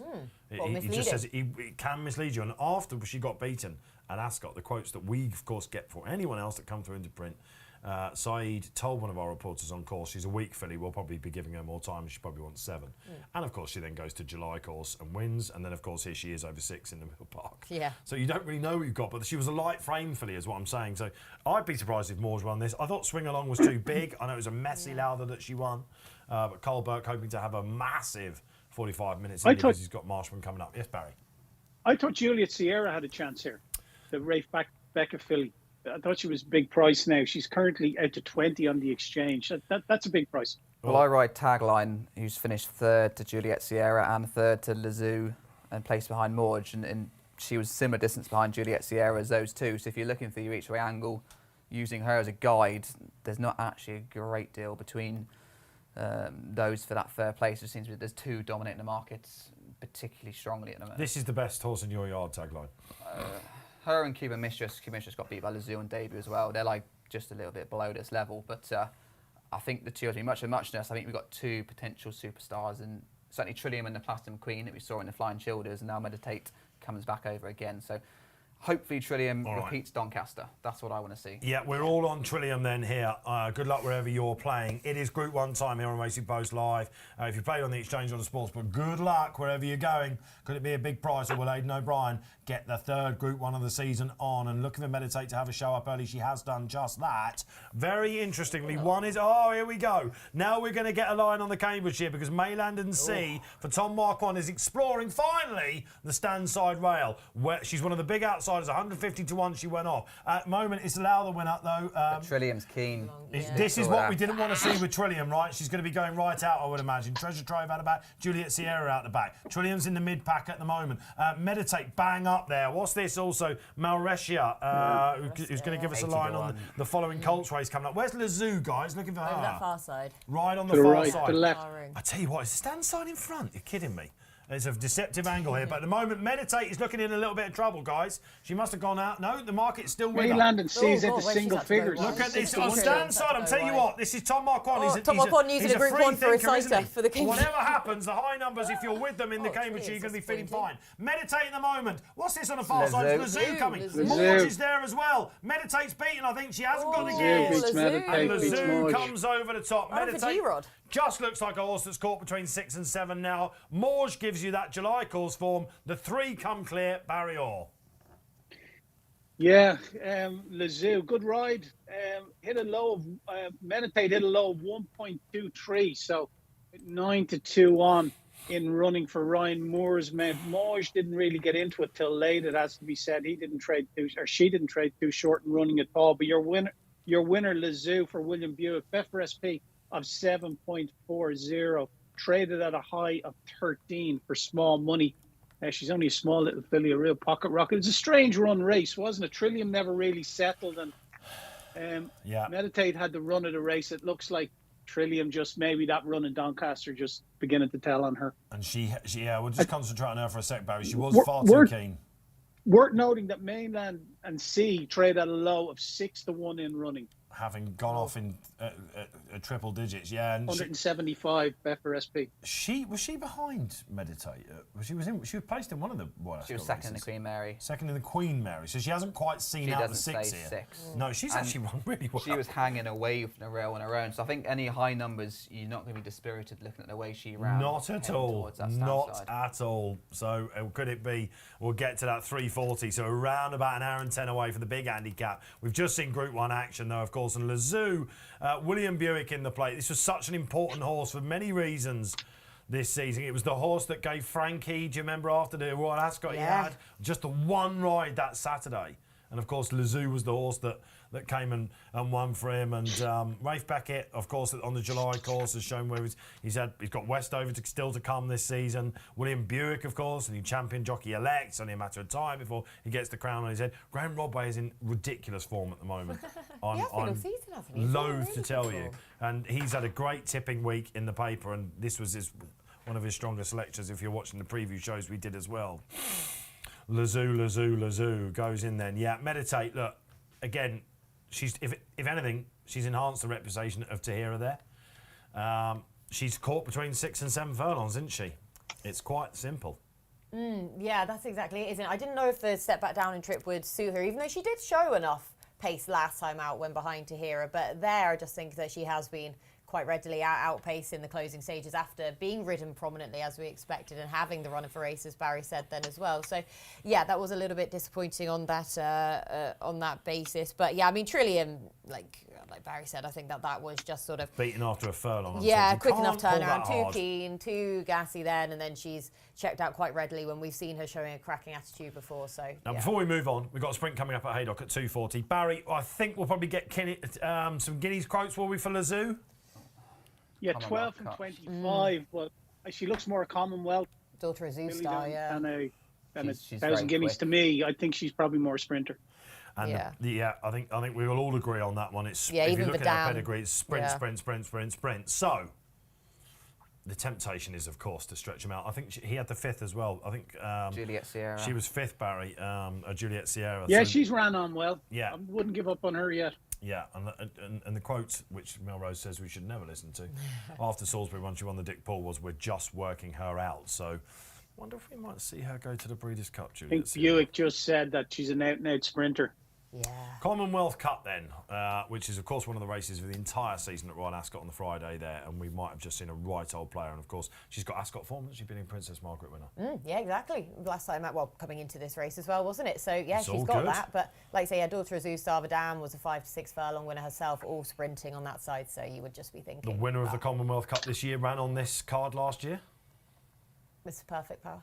Who won the Middle Park, which comes up our next race at 3 o'clock. Who will be the winner of the Middle Park coming up? I've got big hope in that, like many of you, I am sure. We must move on, though. Back up to St Helens we go. 2:40. We've seen a really competitive handicap there. Our first race at 2:05. Sprinters come out again to play, Barry. All our old friends here. Who's the market screaming for?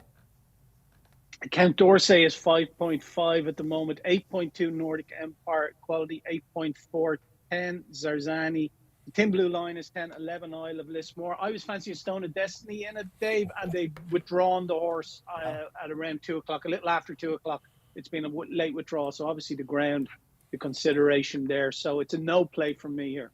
Stone of Destiny. When I saw that in the tips this morning, Barry, I thought, I know. He's a right on. I'm a brave man, but I just thought he'd come down. Like he started the season on 95. He's rated 81 now. Yeah. So I just think he's one of those. He showed a little bit of promise last time out, but maybe one for the all-weather coming into towards the back end. Okay, all right. So Barry sits this one out, which of course we advocate here on the show. You don't have to play in every single race, of course. I am quite keen on one here that has made a monkey out of me. You might be surprised to know this season, but last time there's a fair few in here that could be contenders for that. Not for you personally, not for you personally, no, there could be. but for a whole load of us. There is could a be. whole load of characters in here.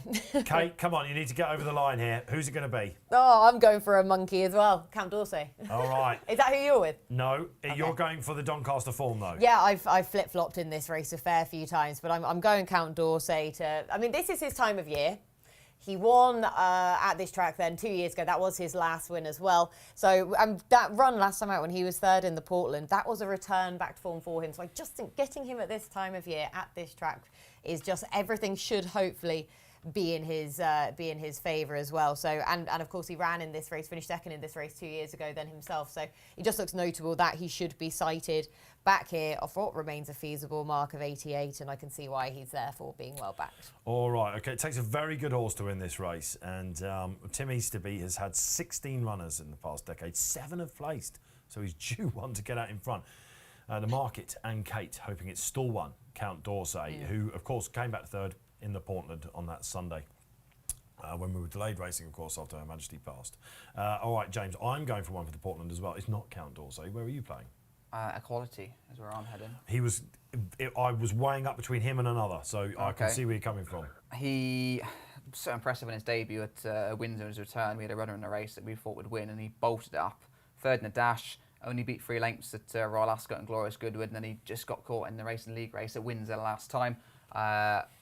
He's tricky, but I think still 15 would suit because he'll be racing near the start. It polarised opinion, that finish, because he met trouble. What, at Windsor? Yeah, and whoever was commentating, it might have been Jason Weaver, I can't remember, he said, I think he had every chance to go past. And I was, initially I thought, oh, Jason's a bit, I thought he was a tad unlucky there. He's not straightforward. He was. So we've got the Portland horses who had to wait for the Sunday after Her Majesty passed, and we've got a horse that, in Equality, who the night it was announced sadly that she passed away, was strongly fancied to win on Topeka at Southwell that evening.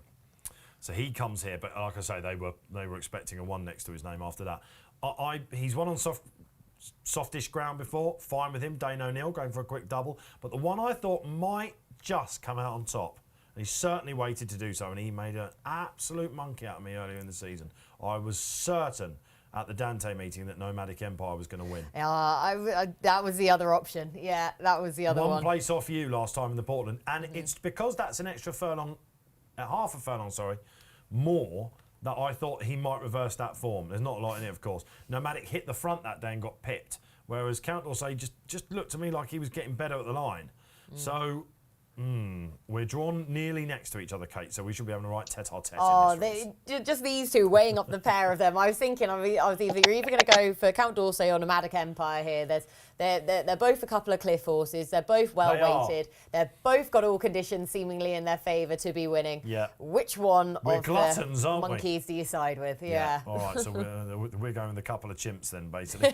All right, okay. So no play for Barry in this race, but looks like Count D'Orsay is certain to go off fav. We can say that. What about some others then in here? Zarzini, another talented horse that needs things to fall his way. If Rob Way here would be saying that, he'd be going potty. Easier ground might see him in a better light. Yeah, the Barons, what sort of year have David and Nicola good had? start, a bit quiet recently. Tapered off, isn't it? In fact, slightly Sort of like worrying Zarzini. form figures at the moment for them, isn't it? 28 runners, 43 days since the last winner. Okay, we'll start to get some quotes in as well from the track as well, by the way, guys. I'll read some out from the trainers at the minute about some of the horses. But Group 1 win, of course, in the bag coming up. Who's going to take out the next one? We're going to find out. Cannot wait at 3 p.m. This is a very interesting puzzle, isn't it? Solve. Isle of Lismore. What about Cal? Again, he's had a bit of an up and down year. Shocking season, really. Well, I'm not sure I'd say shocking. I mean, not from his last 19 runners, but they have been on the run to form on the website. He's over 50%, so they're kind of running their races, we think. And Isle of Lismore was a winner last time out. Yeah, 14 winners this year. Normally it's Is that 34. poor, is it, from? Yeah, the lowest he's had since 2013 was 19. He's 5 behind that. So disappointing season. 6% strike rate, normally 10 to 12. So not a good season. But they are becoming more handicapped. And this horse has had a good campaign, really, considering the rest of the string. Won 2 of his last 4, but up £7 for those 2 wins. And handicapped about right for me. The market suggests he's not done with yet. I mean, PJ McDonald's he's had a great bounce back year, PJ, isn't he? Pile Good team driver being the one. Yeah. John Dance and James Horton. Are we going to see Pile driver again? He's not obviously he's not missing the arc, but he'll be back for hopefully. Is he going to have a go on? Yeah, do what he did last year. He Saudi, deserves a win abroad, doesn't he? Yeah, Big time. he's so likeable. Well, should we just, while we're just waiting for these guys to go in, you guys will not. Kate, you in next Saturday? No. So I have no idea what I'm doing from day to day. I'm going to say no from the top of my head. You're not in with us for the Arc. No. Who wins the Arc? Who wins the Arc? There's positive shouts throughout the Arc in saying he's getting back to his best. We saw him at Donny in a little canter round winning that free runner race. Ground could be nice ground. Might not be the bog that we normally get. It's unusual for a horse to go back and win the Arc, having been beaten in it, isn't it? Well, Trev did it twice. Well, Trev won it. Yeah. Well, yeah, goes back again. And Abel won it. There's been no 3-time winner of the Arc. I was just looking at that the other day. So you think Adiyar, the 3-year-old crop, I mean, Luxembourg is the one to aim at, surely. He goes down the Dylan Thomas route, doesn't he? Dylan Thomas won the Irish Champions Stakes in 2007 before controversially beating old rival Hello Youmzain. What I like about Luxembourg was the quotes when he came back and scrambled home. Yeah.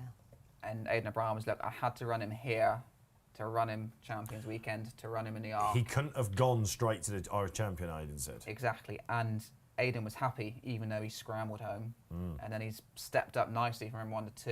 Yeah. Will he step up again? I still question the attitude of him a little bit. Is that head carriage, is it? But it might just be him, and that was a cracking effort. In a race that they got the tactics perfect and it worked out, couldn't have worked out any better. It might not work out quite so well in the Arc, but we'll find out. Barry, let's bring you in. The greatest race in Europe, they say, is next Sunday, of course. The Prix de Triomphe. There's a dry forecast, we reckon. Looks like Adiyar might now swerve Baid in the Champions Stakes. He might do both, of course, but we think he's going to go to France and give another go. What's the sportsbook saying at the moment, and where does Alpinista sit in it? Alpinista is into 6-1 now, second favourite behind Luxembourg, who's 4-1. I think Luxembourg's a worthy favourite as a 3-year-old colt at this stage. We knew at the start of the season he was their number 1 prospect. He was their fancy. They started him off in the Guineas. It's the only race he was ever beaten in the Guineas, and he's only beaten a little over 2 lengths by Curragh over a mile.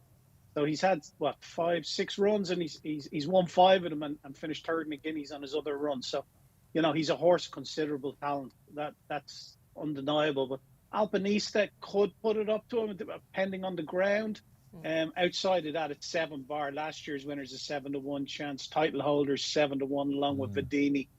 On Seto is 10-1. So the horses that ran in the Irish champion stakes are all bigger prices, obviously, than Luxembourg. You'd have to think he'd take a massive step forward again off the back of that win in Leopardstown. Would you be slightly worried about him having a hard enough race in the Irish Champions? Obviously not, I'm assuming. What were the vibe? Obviously, you were there that day. Was there a real special vibe around the place when he came back in? Yeah, it just looked like a horse that's beginning to fulfil the potential that Aidan O'Brien has always said that he contains, and that's beginning to come to the fore with him. It looked like, just looking at him in the parade ring that day, he wasn't exhausted after the race, that's for sure. He gave a good blow, but he looked like a horse that would improve again. Yeah, the form does look absolutely sensational, doesn't it? Mischief was there, of course. We rated him slightly below his international win. Kate, who wins the Arc? Oh, see, I love Alpinista because she's just solid, isn't she? But A, 5-year-old's record in the Arc. B, 5-year-old mares then. I mean, I'm sort of just even now just trying to trawl back through just to kind of see. She's a over freak records. though, isn't she? Oh, she is. She defies sort of any kind of any trends or anything like that. And you know what were we saying last week? Don't doubt Group 1 European form. You called me snobby about them. No, I did Before I'd even not. offered Putting a breath. words in my mouth.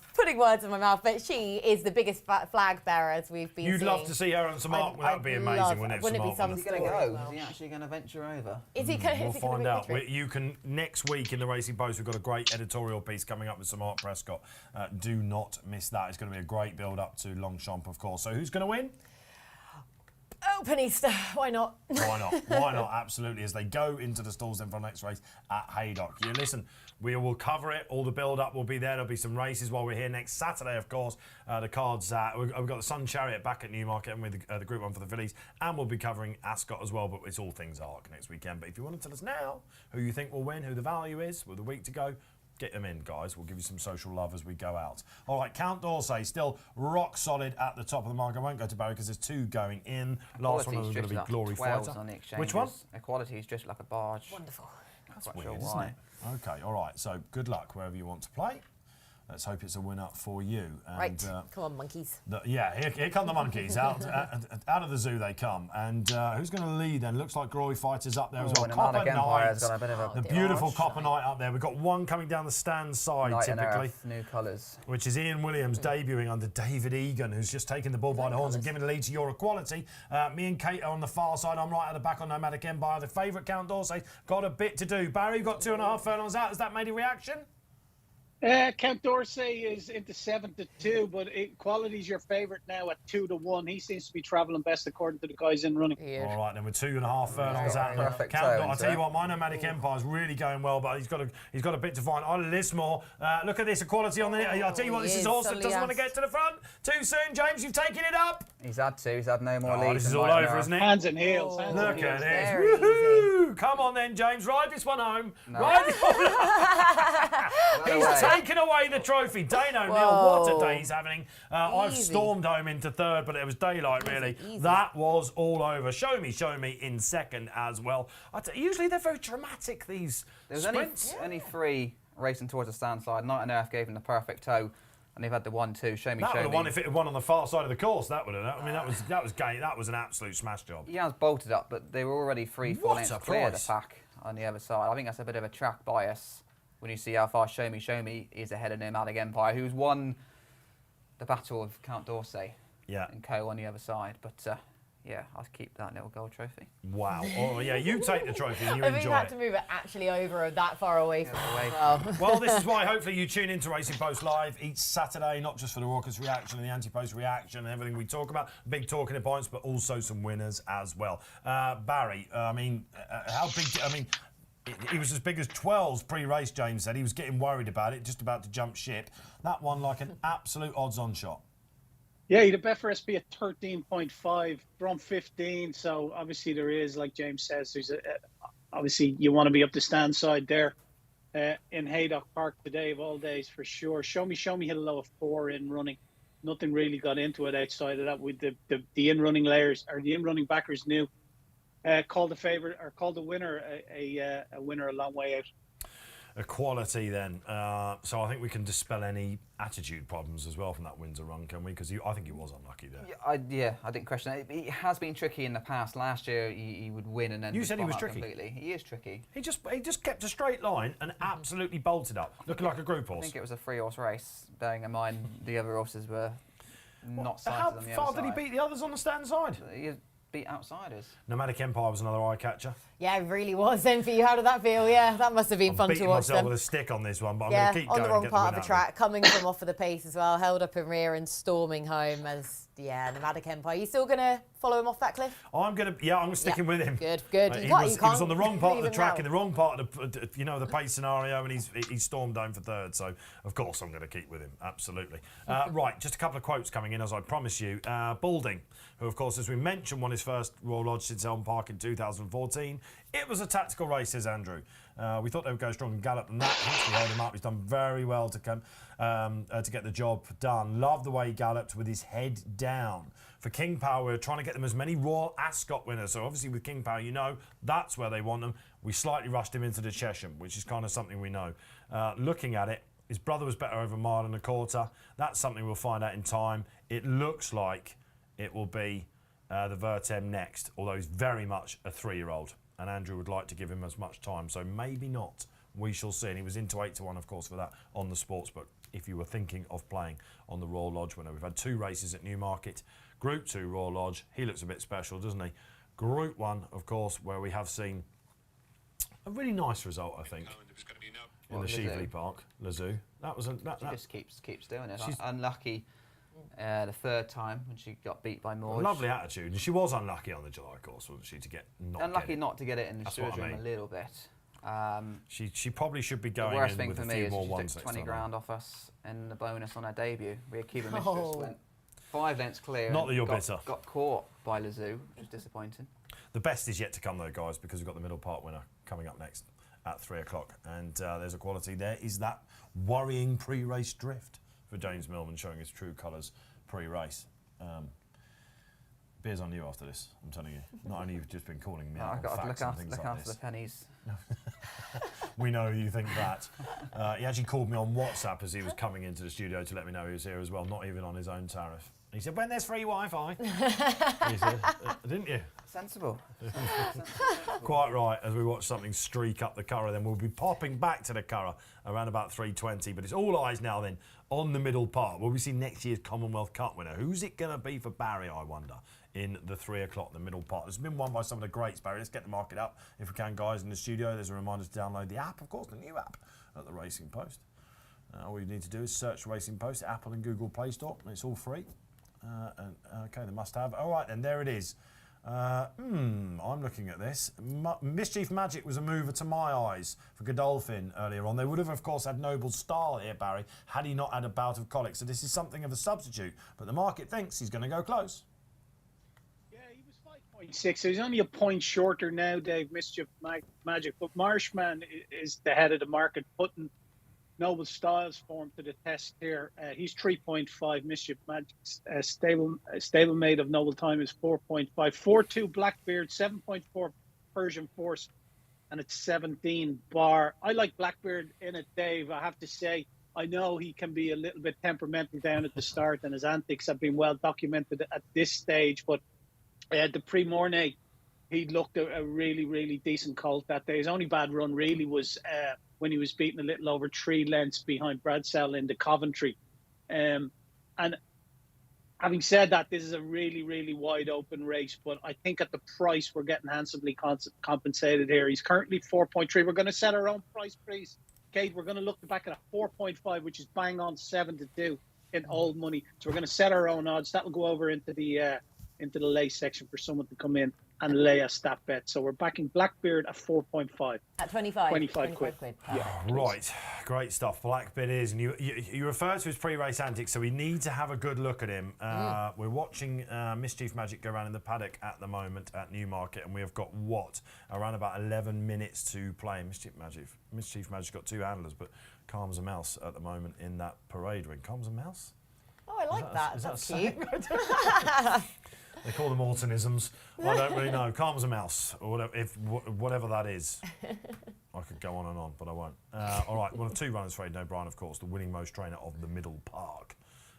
Most recent winner for Aidan, Middle Park, is? Come on, we did this earlier. Come on. You've forgotten. US Navy flag? Nope. The other one that we... The other one. The other one that we named first, that might be the...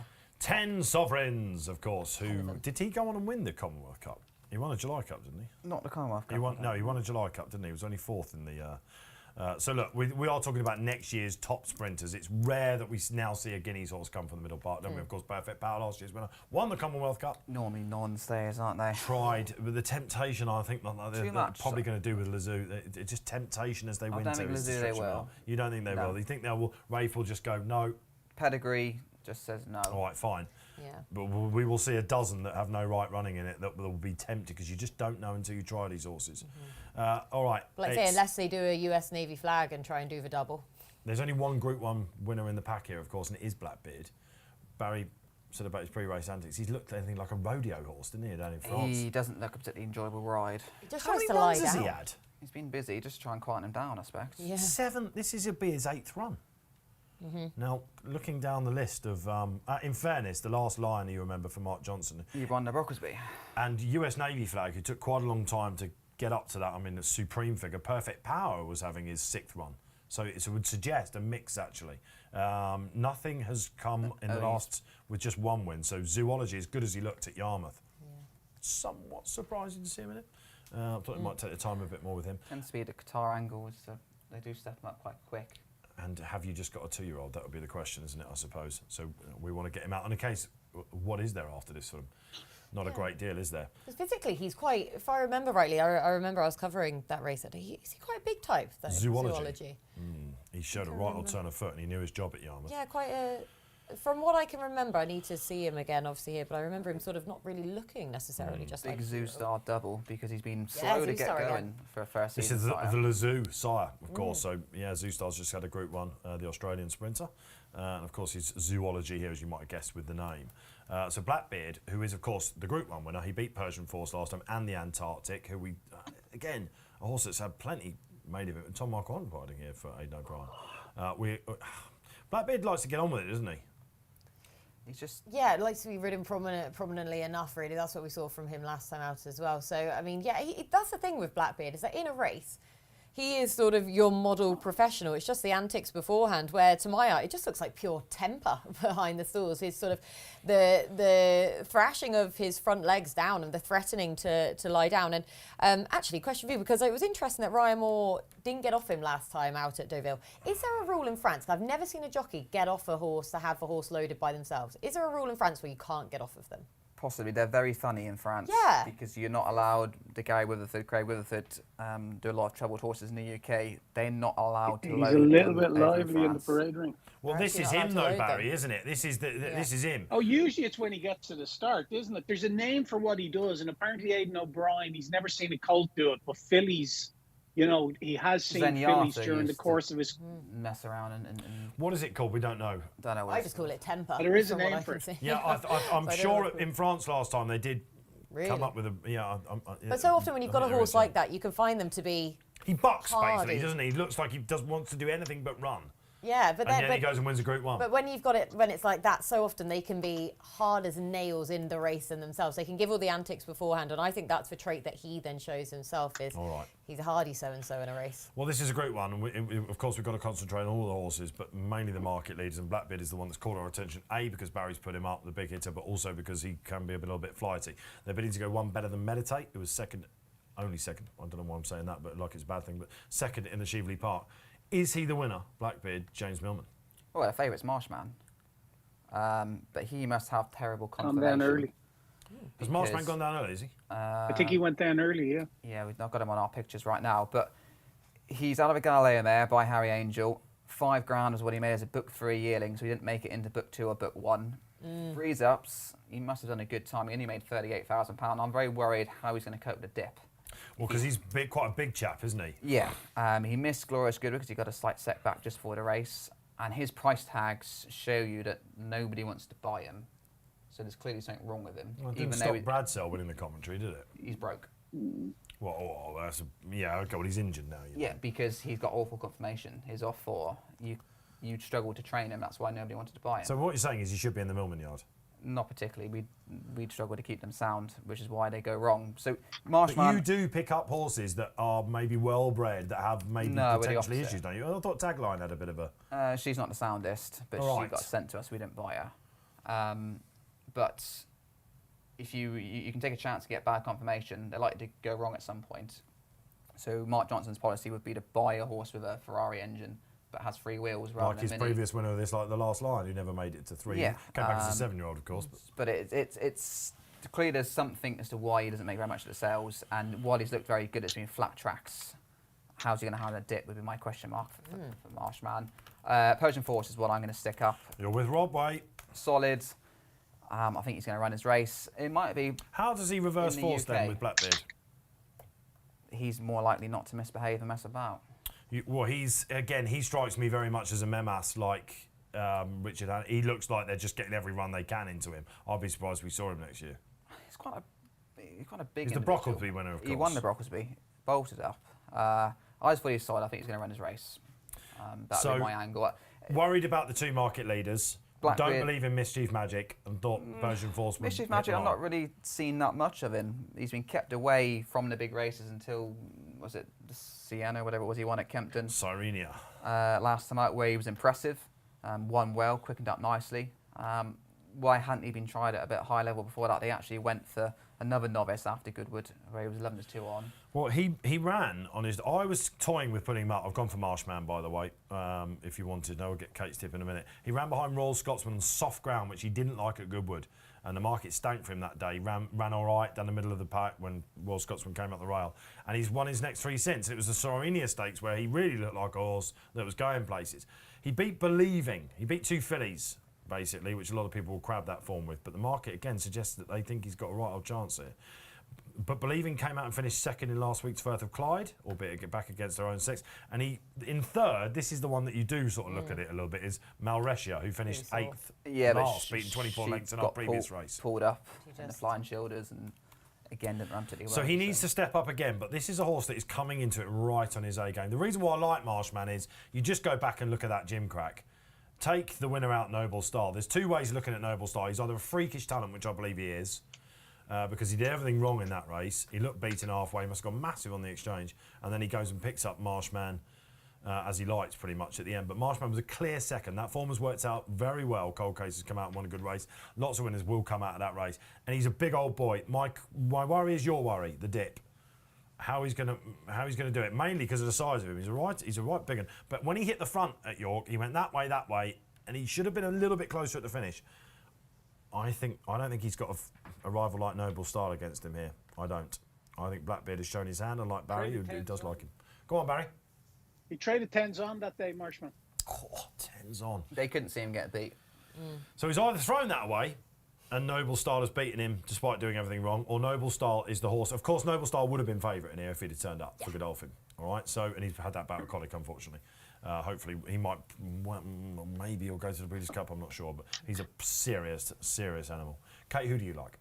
I like Blackbeard as well because I love Noble Style. I absolutely adore him, but I think you'd be marking Noble Style up for that run rather than Marshman had everything go his way in that run for me. And I can see why he traded as low as he did in that run because it was just, he was so well back beforehand.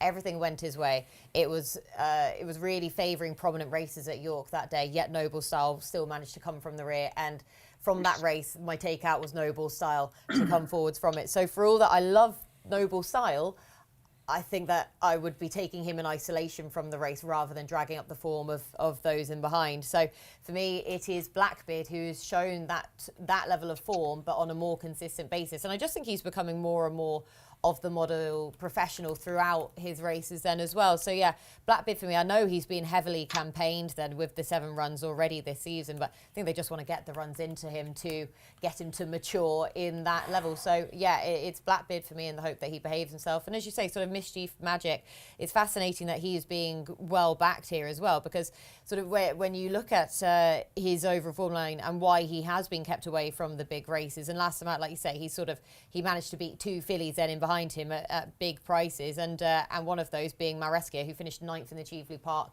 just gone, so has finished down the field on her subsequent 2 outings. It's difficult for him to weigh up, but I think he probably slammed them one as he liked that day. So I think you have to believe in the horse basically, and the market obviously does, because he was around about 5-1 at the when the decks came out, and he's come out. We must mention them all, of course. Ishmael Mohammed runs 2 here. Never Just a Dream, 2 from 2 on the poly track. If it was on your weather, I'd back him each way.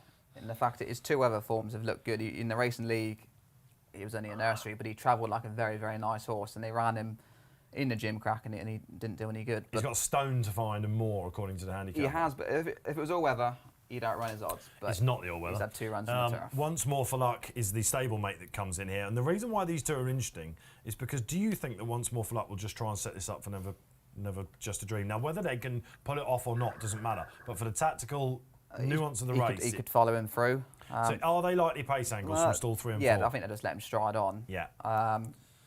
Never Just a Dream. He was 11-4 favourite on his debut. Ryan Moore's Oh, here we ducks. go. I don't think he's that big a price. Is he playing up? All right, we're going to he get it. going up? Yeah, You're we're- still getting we're market just raising watching a here, race at Barry. Market raising, so we're going to. Yeah, here we go. Hey, told here he it's is. called pig rooting. Yeah, pig rooting. That's it. Pig rooting. I've never it's heard a that in my word. life. Have you heard It that? doesn't sound like it's got a place on a race course. I've never heard that. That's term. for sure, but that's what it's called when the horse plays up at the start, which is what Barry's alluding to, of goes. course. Yeah, I'll tell you what, do you know what? A lovely character he is. Marshman looks like he's hardening to me, Barry. Blind jump there. Yeah, wee. What do you reckon Ryan's saying? Or do you think he's saying, not a problem? Knows him by now. And he goes in quiet as a lamb then. Quiet as a mouse. Quiet Quiet as a calm as a lamb, of mouse. course, is the same. Good luck, whichever way you decide to play then. In this Group 1 time here at Newmarket on Racing Post Live. Let's go for it. It's Middle Park. Who's going to shine? Will they go far side? Likely, I would imagine. Yeah, who's that playing up the Antarctic's? Having to think about it. The babies in the stalls. Yeah, the Antarctic is the one who wants to get on with it very soon, and he's missed it, which was pretty, and actually looking for it, I've got it wrong. It is one of the Ismail Mohammed horses at least, but Never Just a Dream. Persian Falls a little bit there, nothing like Marshman. Running away. No, I don't want to see that. Out to 8-1 Marshman I already. mean, if he wins this, then we're looking at Godzilla, aren't we, I think? So, the Cyrenia Stakes winner, Mischief Magic's had it. Blackbeard's got the run of the race so far, definitely without question. And Zoology's got a nice sit as well. Kate Tracey after 2 furlongs. Yeah, I'm not keen on Marshman there. He's sort of being really, really tricky. Head to one side, just trying to get any sort of hold in. Persian Force gone forward. Absolutely love him. And Blackbeard's been coaxed into it now. Blackbeard's off to Brian a little bit. Ryan's keen to track Persian Force. Your favourite now. Not He's to lose tabs chivying on him. him. Look at Mischief Magic down the far side. Zoology doesn't know what's going on. The one thing Marshman had in his favour was Go the on, Persian Persian. Force who's kicking on. Go on, right. Blackbeard. He's not liking the dip Marshman as well. That was something we maybe called. on, Now all of a sudden Blackbeard. Blackbeard goes into top Aye, gear. Is this going to be a 7th Group Come on, 1 right. for Aidan O'Brien in the... Over, lads. He All absolutely all over. I tell you what, he doesn't want to race. He doesn't want to go in the stalls. It's going to be a 1-2, I think, for O'Brien as well. Good lad. What are you worried about, It is, says yeah, Coolmore. 1-2. Yeah, the Antarctic, his old rival. In fact, it's the Morning form that has come to shine. Well done, Barry. Well done, Kate. Oh, you're relieved, Kate. I can feel, I'm I can feel relieved. it coming That's what from it is. you. I'm not happy. I'm relieved. And Barry, he's just run his race, straight and true. What a nice horse. Yeah, he is. Like those antics at the start, he just seems to play around a little, but he does go into the stalls without any issues once he gets those kind of little idiosyncrasies out of his system. He hit a high of 5, would you believe, pre-race once he started to play up. Those little quirks came true. He went out to 5 on the exchange. Marshman obviously sprang out of the stalls and was very, very keen indeed. That hit a low at 2.86, but that wasn't in running. That was pre-race. Mischief Magic hit a low of evens in running. Persian Force hit a low of 9-4. The Antarctic didn't trade low either, 4.2. But yeah, just waiting to see what we do with him off the back of that. But he's probably a Commonwealth Cup horse, isn't he? You would think that's exactly what he is. Could he go to the Breeders' Cup as well? They seem to be striking while the iron is hot with him.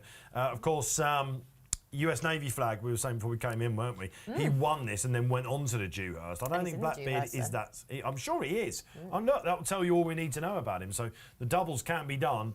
He looks like a speedy sort, though, doesn't he, really? I think. That's the first time he's tracked the pace in one. Normally he goes out and makes a run. Because Persian reversed tactics. They went so fast, didn't they? Yeah. He wouldn't be able to go that early doors. Marshman, if you're on him, I'm afraid we were beaten after half a furlong before the dip even came into play, and quite why he got that keen, I'm not so sure. Well done, James, you weren't keen on him. Back to your drawing board for Carl Burke and Nick Bradley racing. So look, I don't know, Mischief Magic sort of on the near side sort of had his chances. The Morning form, Group 1 form shines. Just slipped a bit outpaced Mischief Magic when it quickened. The fact that the runner-up Bayador horse missed the break at the Antarctic and he's looked exposed now behind Blackbird for the 3rd time in a row. How strong the form is, I'm not... 2-year-old form, I would wager. But despite the fact that we've given the handicap has given him official rating of 115, Blackbeard, we had only given him a Racing Post rating of 110. That will now, I imagine, go up to his mark. And he will be 2nd best in the Ballydoyle 2-year-olds to Little Big Bear, which kind of makes sense, doesn't it? I think Little Big Bear's up here. Well, Little Big think Bear it's is quite untouchable. 1-2-2, which is, as we were talking pre-race before we came in, and that was the quiz question I was going to give you before Millman pulled the lid on it. Apologies. Was the highest Oh, Dave Racing Orton's Post research. rating since Little Big Bear was US Navy flag when he did the middle part Dewhurst double. In the Dewhurst, it was only We one are 1-7. talking, of course, against, about July Cup winners. We are talking about horses that can go on. US Navy flag ended his career in Australia, I think, didn't he? Went for the Everest and those big pots he down did, there, yeah. nature strips and that win. So, look, that is it. The 2-year-old race is done. We are, 35 minutes away from the Cambridgeshire. All change at Newmarket. What have you seen on the track so far? Has it swayed your opinion? Will it be near side? Will it be in the middle? Will it be far side? I think if you're on low numbers, which is not often the case in the Cambridgeshire, you're probably quietly confident, aren't you? I certainly would be. So we'll be coming to that. But we've got to pop back to the Curragh. We've got a little bit of time to chat, actually, because we've got a new race coming up, Barry, haven't we? There's the market. Hiawatha, who is Luxembourg's, his older brother or half-brother. I expected him to go off Fav. He probably will do it looking at that, but he's been pretty easy. This is the new race that's worth a lot of money. Yeah, just to wrap up on that there, Dave, your winner, obviously, Blackbeard, is 7-2 from 7 from the Dewhurst and 10 from 20 for the 2,000 guineas. We haven't got the Commonwealth Cup up yet. That's why they're quoting the 2,000 guineas, but I'm sure it's a race that they will put up very soon. But on to this race, Dave, it's the Goffs. It's a very valuable prize, really. At the moment, 5.8 Hiawatha, Helsing 6.8, same price as Oviedo. Zionison is 15, 14.5 the franchise. I like Oviedo for Ed Bethnal. He won first time up at Donny. He was well punted that day. Now, he didn't go unchecked in the market, that's for sure. He travelled well and quickened away well. He then went to the Acomb, where he was third to Chaldine, who I think is one of the top 2-year-olds in the UK, Chaldine, the Juddmonte horse. He was left plenty to do there. Didn't get the run of the race now. He was slightly hampered. Now, he wouldn't have beaten the winner anyway, but you could mark him up for that run because he ran on well. The form's held up, obviously, with Chaldine winning the Champagne Stakes since, and Indestructible again finishing second. We're just going to back it to win, please, Kate, at 6.8. We're going to be a price taker here because there has been money for it. We're going to have 25 quid in the win. There you go. Oviedo. Okay, Oviedo, is it? Oviedo, how do you say his name? And in some interesting colours, I think we can say, aren't they? Because they're very successful French colours. William Haggis, Hurricane Ivor. Yeah. And the fact that Ed Bethel's got this chap, the pressure was probably on a bit more than the market realised to win first time out. And he did run well at York. A few of the big judges at our operation fancied him, like Paul Keeley, etc. And here he comes chasing a pot. And what a pot it is from stall 2. That's on the far side, isn't it, stall 2? Of course, 600,000 to the winner. This is Euros, of course. Of course, we've got the Irish Cesarewitch tomorrow as well, on a really good card back there at the Curragh. That is some prize money, isn't it? And not to be sniffed at. And I don't know. It's interesting, isn't it? Because obviously it's a Goffs race, right? So it's advertising and sales and all that sort of stuff. But to see in this day and age 600,000 euros to a winner, when you've got what must be said a pretty mixed bag of horses running. It's perhaps not the best advert for the Goffs Derby sale because you're spending a lot of money on these horses and some of them aren't as quite as good as you'd hope they were going to be. Mixed bag is putting it politely, I think, isn't it? The thing is, stakes races, a lot of them would be then aimed more towards stakes races, even though the prize money is so big. Stakes races would still be for the stallion prospects and the very top mares getting Group 1 black type. Is still probably more than winning this huge amount of prize money, so that probably detracts from the very best. We both quite like one. Wahaj, Patrick Owens, I think he's a fantastic trainer in Newmarket. Tell us why. Why he's a good trainer? Yeah, we've got time. Very patient, doesn't rush his horses. Wahaj, I was at Nottingham when he won on debut, and you could tell he'd been prepped for his debut to improve from it, but knew his job enough to win by 3.5 lengths. Then wanted to beat Zebra Star nicely at Yarmouth and ran a cracker in Solari, I think it was, at Sandown behind Silver Knot. I thought he'd be a bigger price because people didn't know who the trainer was, but he's been backed quite nicely. Wahaj, and he's not. He was 16s yesterday? 16s, yeah. I thought it was a lovely each way value then, and he's not quite that price now, but I think he's got a fantastic chance of getting some good prize money for his Newmarket trainer. He ran behind a horse called Silver Knot last time at Sandown, who was the Solario winner, of course, proper race, and I thought he would settle better in this race. I thought there would be more of a pace on for him to aim at, and Louis Stewart goes over pot hunting for him. I'm with James. From stall 14, which I think probably won't be a bad place to be. Again, we're kind of guessing a little bit, but Oviedo really strong in the market, and stall 2 on the far side. Hiawatha is finding his way back to the top of the market. This is the Aidan O'Brien who's going for a very expensive double coming up. He's in good form, but wouldn't mind going over a bit further. 7 will be on the sharp side, says Aidan. But he's got a great draw. He hasn't got a great draw installed at 19 either. That's interesting. Stand side, that, isn't it? But he's a nice colt. That suggests that they're going to ride him for a bit of luck. They expected him to win on his first 2 starts, Aidan said after this chap won last time. This is the Luxembourg colt, isn't it? He's a brother, actually, isn't he? Because he is Camelot. Yeah, 1.2 million, I think he wants. So you can see why they think he might stretch out a bit further. He might get half his price tag back if he wins this. Well, how much did he win? How much did he cost? 1.2. So that's a bundle, isn't it? But Luxembourg won over a mile on this card last year, and he was weak in the market. I mean, he's coming back in now. Surely that's on the case of everything else finding its right price, I would imagine. Look at what harsh. He's nearly, well, not far from Could go off second fav, couldn't he? Kate, what wins the Goff Million? You want a quick double? Thank you. Oh, goodness me, what on earth to do with this? So I've just gone trying to look for something further down for the each way play. Magical Sunset. I really like here, who I thought he'd have more. He has been nibbled in and he has been backed here, but I thought more people would cop on to his form, to be honest with you, because the fact that he beat Sakir on his debut start, I thought that more might be following him in as a result of that. And of course, we know that Sakir looks an absolute freak, doesn't he? And that was Sakir's debut, but since then he's unbeaten, including the Mill Reef last time out. Didn't do the Middle Park double because we thought that was going to be a bit too quick of a turnaround, but he would have been interesting nonetheless in that anyway.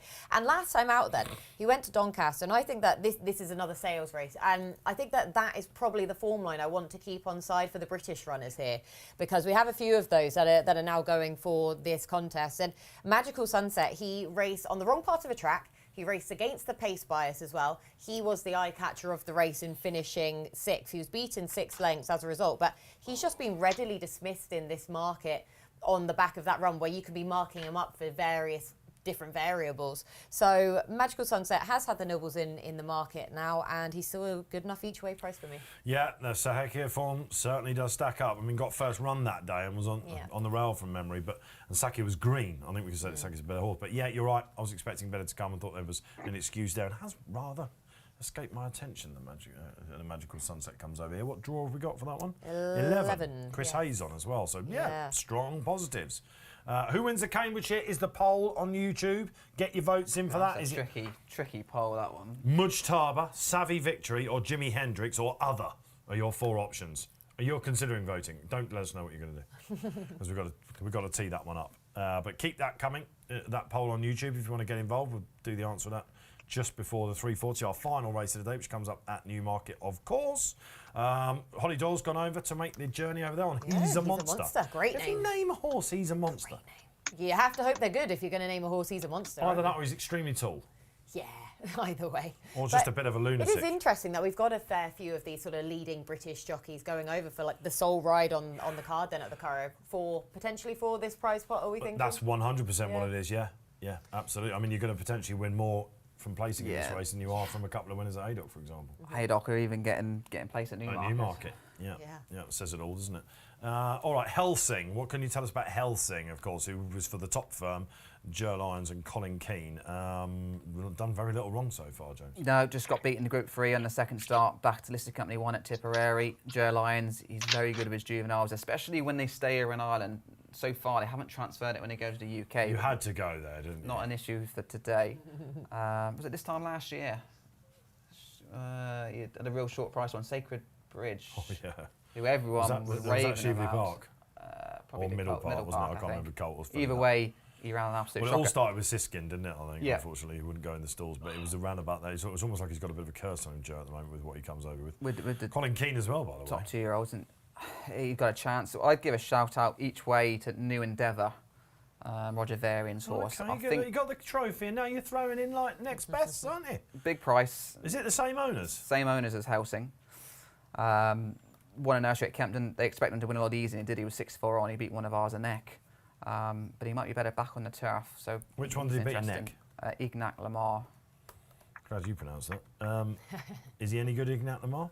He's been disappointing, but he has won a race. Shall we talk about your 6 runners at Foss tomorrow that people are no doubt with their notebooks out there waiting for? Notebooks. You mentioned Singing the Blues, who you think's got a great chance. He would prefer softer ground.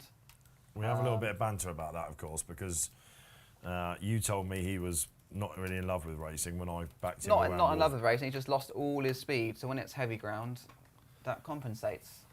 He has led them a merry dance the last twice on around. heavy ground. Yeah, but Foss-Lass. I'll tell you what, he's looked like the horse that I thought he was at Wolverhampton. But if there's a If your brother decent ground, you can't keep up. But Foss-Lass at the moment, so there's only Is two that where you grounds. run 2 in that race? Got 2 in that one, Master Grey. Because that's the feature race. 25 grand. It was the Bath final that was supposed to be on a Saturday 2 weeks ago, which he would have had his heavy ground on occasion. Okay, so are you going to win that? I prefer Master Grey out of 2 of them, even though Master Grey will be a bigger price. You keeping the weights down for Master Grey? Oh, you sneaky things. He's only got 8.5, I think. All right, okay, so good chance there. What's the nap on the card? Nap on the card. Come on. The kid in the yard rides Handy Talk in the 5 furlong race. Who's the kid again? Remind me. Oliver Searle. Yeah, he talks quite well. I saw him interviewed on TV the other day. Yeah, You're training him, are you? I'm trying to educate him. Good luck. Doesn't always listen. Switch your arms, Oliver. Switch your arms. But he's won him twice in the past, and as long as he gets out the stalls and gets running, he's probably the best of the 6. Remind us. Handy Talk. Handy Talk. Oh yes, good old Handy Talk. He was second in the sprint final at Chepstow 2 weeks ago. And what time is that? I'm looking at the card now. 5:30. Oh yeah, you said that. You're one of these people that says it sort of knowing it. It is indeed. Handy Talk in the last then tomorrow at Foss-Lass. We've got a race at Haydock that we'll go off for. We go off at the Curragh. Let's pertinent question though. Sorry, just to quickly ask though. Did you back Billy Mill? Billy Mill. No, I didn't actually. He was going a big out Lamar as more of a travelling companion. But Safi Osman obviously on fire. Oh, this is at the Racing League. You had a couple of Racing League winners actually. How's that gone? Because last year you were quite vociferous about it, weren't you? They didn't let us in last year. Well, now, but then they've opened the floodgates this time, which has not pleased everyone. As in... Well, Charlie Fellows said it didn't feel like a team. I had 4 on my WhatsApp last year, and I've got 35 now on it, and I've not spoken to the captain and all that sort of stuff. Jamie Osman was very good at organising it all. Okay. The thing is, did you consider yourself a winner? Well, the lads get a nice prize, which is good for everyone in the yard. There you go. Does team sport work in horse racing? That's the question mark. But Tom Marcon was a captain, didn't have one ride. No, and the problem is with a lot of jockeys, the big name jockeys, they're retained or they have to ride for their other trainers, and if that trainer wants them to go to the other meeting, those jockeys have to do what X says, which is why Safi worked out perfectly for her, because she ended up getting a lot of rides for the She was good in it last year as well, wasn't she? She was second last year. Yeah, she was 100 to 1 for it at the start of competition this time around, considering how well she went last year. It was a ridiculous price. Considering she was going to get a lot of rides as well. But well, probably because when they priced it out, they looked at who might be riding. Yeah, you know. But it's worked better than it did last year, and like I say, it's good prize money. Some people were annoyed because their horses weren't selected, but then the manager got to choose 2 from maybe 8 options, and it's their choice who goes in. And Billy Mill, like I say, we didn't expect him to get chosen, he did. And one of these useless horses in your yard that's been winning loads of races. He was supposed to win the London Mile the week before. Yeah, but he was never going to win that. Now there's a good link there, to tenuous link indeed. Tenuous link to the Cambridgeshire, because mine. Oh yeah, yours won that race. Beating your Billy Mill, who... Look at Wahaj, 4 to 1. Wow, gamble time then, Barry, in this new Goffs Million race. It is mine and James's pick, Wahaj. Is he going to go off Fav? I think Hiawatha is going to stay at the head of the market. He's 4.9 Hiawatha, 5.9 Wahaj, 7.6 Helsing. Oviedo is 8.2. One that's almost half the price is Gaelrun. The English runner was at 46, is into 26 now. Okay, give us a word on that, Jones. It was one that completely missed my mind, to be honest. Charlie Hills. He comes from that same Doncaster sales race that we're talking about. Cold Case one. He's actually got form the with Cold Case one. With who? In a maiden in Goodwood. Trillium, yeah. Gaelrun did, yeah. Ran some good horses. I suppose each way angle, a little bit like New Endeavour. All right. Okay, decent effort last time then at Doncaster. I guess if you go for these sales races, it's almost like you're sort of on a tour, aren't you? And we go to the Curragh for one of the final legs of it. It's worth €600,000, just north of that, to the winner. Will it go to Ballydoyle? Will it go to Patrick Owens and Wahaj, who's absolutely knockout? Oviedo for Barry as well. And Kate Tracey, remind us of your tip. Magical Sunset. Oh, yes, indeed, for the Hannons. Yeah. And Team Ammo Racing as well. All right. Let's try and play these. Again, where are you going to want to go? I guess they're going to try and follow the pace. I wouldn't be surprised if He's a Monsters. I've actually got a few more to go, haven't we? He's got a bit Ramazan's warm, going the in. KHK runner. Yeah, I was going to say another Ramazan. HK runner there. Is there a sales race that Richard Fahey doesn't have runners in? True. I mean, he's got so many 2-year-olds. Obviously, it makes a lot of sense, but it goes hand in hand, this, doesn't it? Yeah. What a beautiful day at the Curragh. What did you make of these earlier winners? Let us know. We've got a bit of time building up to the Cambridgeshire, of course. Let us know who's the top 2-year-old form of the day. Was it the Zoo? I'd put the Zoo. Not Crypto. Looked good, didn't he? Of course, we saw the Foxes as well. Joint favourites look on the exchange. Hiawatha just shading it.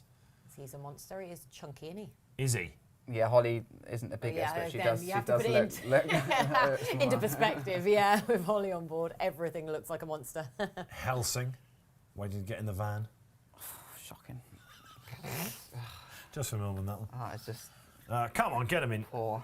Come on, lads, get them in. What are we? We're only 1 minute over, in fairness. They do tend to be slightly better than us. I was going to say. Well, I think the haven't- Cambridgeshire's got No zero chance complaints of on going this. off I at don't- 340. Yeah, so way Oh, to man, yeah, absolutely. Go and put the tea on. All right, okay, or wherever it is you are. Off we go. Of course, we go around the bend, straight into that famous Final Four furlongs. Oh, Look yeah, at it is this- I'll broken tell you well what, from a Van low drop. Helsing, yeah, right on the outside. Okay, he wasn't the best away either. The favourite, Hiawatha. Looking for the pace angle. I thought He's a Monster might be up there. Yeah, in fact, Wanted hang to on. be, but it's got a bit tight. absolutely Hang on a killing minute, every Holly, other get away ride. from Hey, my one of those one. is mine, though, yeah. Hang on a minute. Well, What's you just this leading realised. then in the red?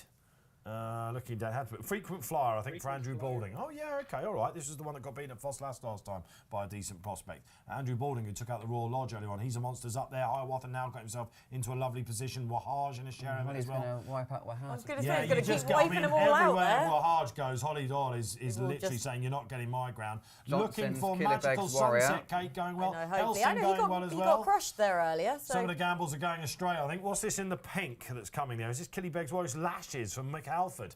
That's up there as well. This is going to be, I tell you what, a slow final furlong, James, because we're last off the bridle. Hiawatha has absolutely not been brave today, has shown in the towel. Oviedo Yeah, coming Gallagher, now. well On the back far one. side, Go the on, Charlie New Hills Endeavour. Gamble. You can hear Barry getting Go on, New vociferous. Endeavour. Looks like this was the one you flagged, Barry. Go on, the New money Endeavour. talking, I think. Who's this we got here? New This is Endeavour New and Endeavour. It's not Housing. Roger, is it? Yeah, but it's not not going to Roger get there. Varian again, Charlie is it? Hills Oh, will. Charlie Hills has Charlie had it Hills. right off. We saw when he's Big doing it. This was given a good mention by Barry as being a springer. What's this coming? Fahey's a Ramazan. For Richard Fahey. Is this a Brit 1, 2, 3? Oh. Or is that Helsing in the middle? It's hard to tell. Helsing from Ramazan. So the gamble has been landed, and Shane Foley from stall 3 got a nice track, and it was a final furlong. Well, it was a rough race, that's for sure, and lots got taken out early, and a mixed bag, as we said, but €600,000. What a day in Lamboy it must be for the Hills Yard. Congratulations, guys. A few who are watching this, no doubt. All right. Barry, when did they know that gamble was going to take it out then? Because there were 3 that went clear.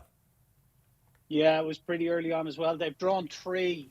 So, those kind of low numbers served them well. Helsing traded for Colin Keane, traded at a low in running of 2 to 1. Outside of that, your third horse was just running on from too far back. He finished well, but he never traded low in running. Your winner had a Betfair SP at the finish of 27. Okay, all right. So somebody knew out there, despite the fact that Doncaster, the fact he looked fairly well beaten to my eye. Well done if you took the faith there. You had a little bit of a shout, didn't you, along the way? I thought Wahaj was a rough I think he got experience. lit up early doors and ended up doing too much too soon. But New Endeavour, he didn't quite see it out. He didn't know he was going to get a place, ended up finishing 5th for That's that De stiff old and finish. Jack Mitchell. Yeah, okay, all But right. bearing in mind, I was only I don't rated think 70. I don't think we've really seen any stars there, have we? Probably. I don't think like putting on £1 million, £1.2 million prize money. They want a star really to win it. I'd say, to be honest, and they're probably a horse rated 91 who's been only 4th in the Doncaster version. Yeah.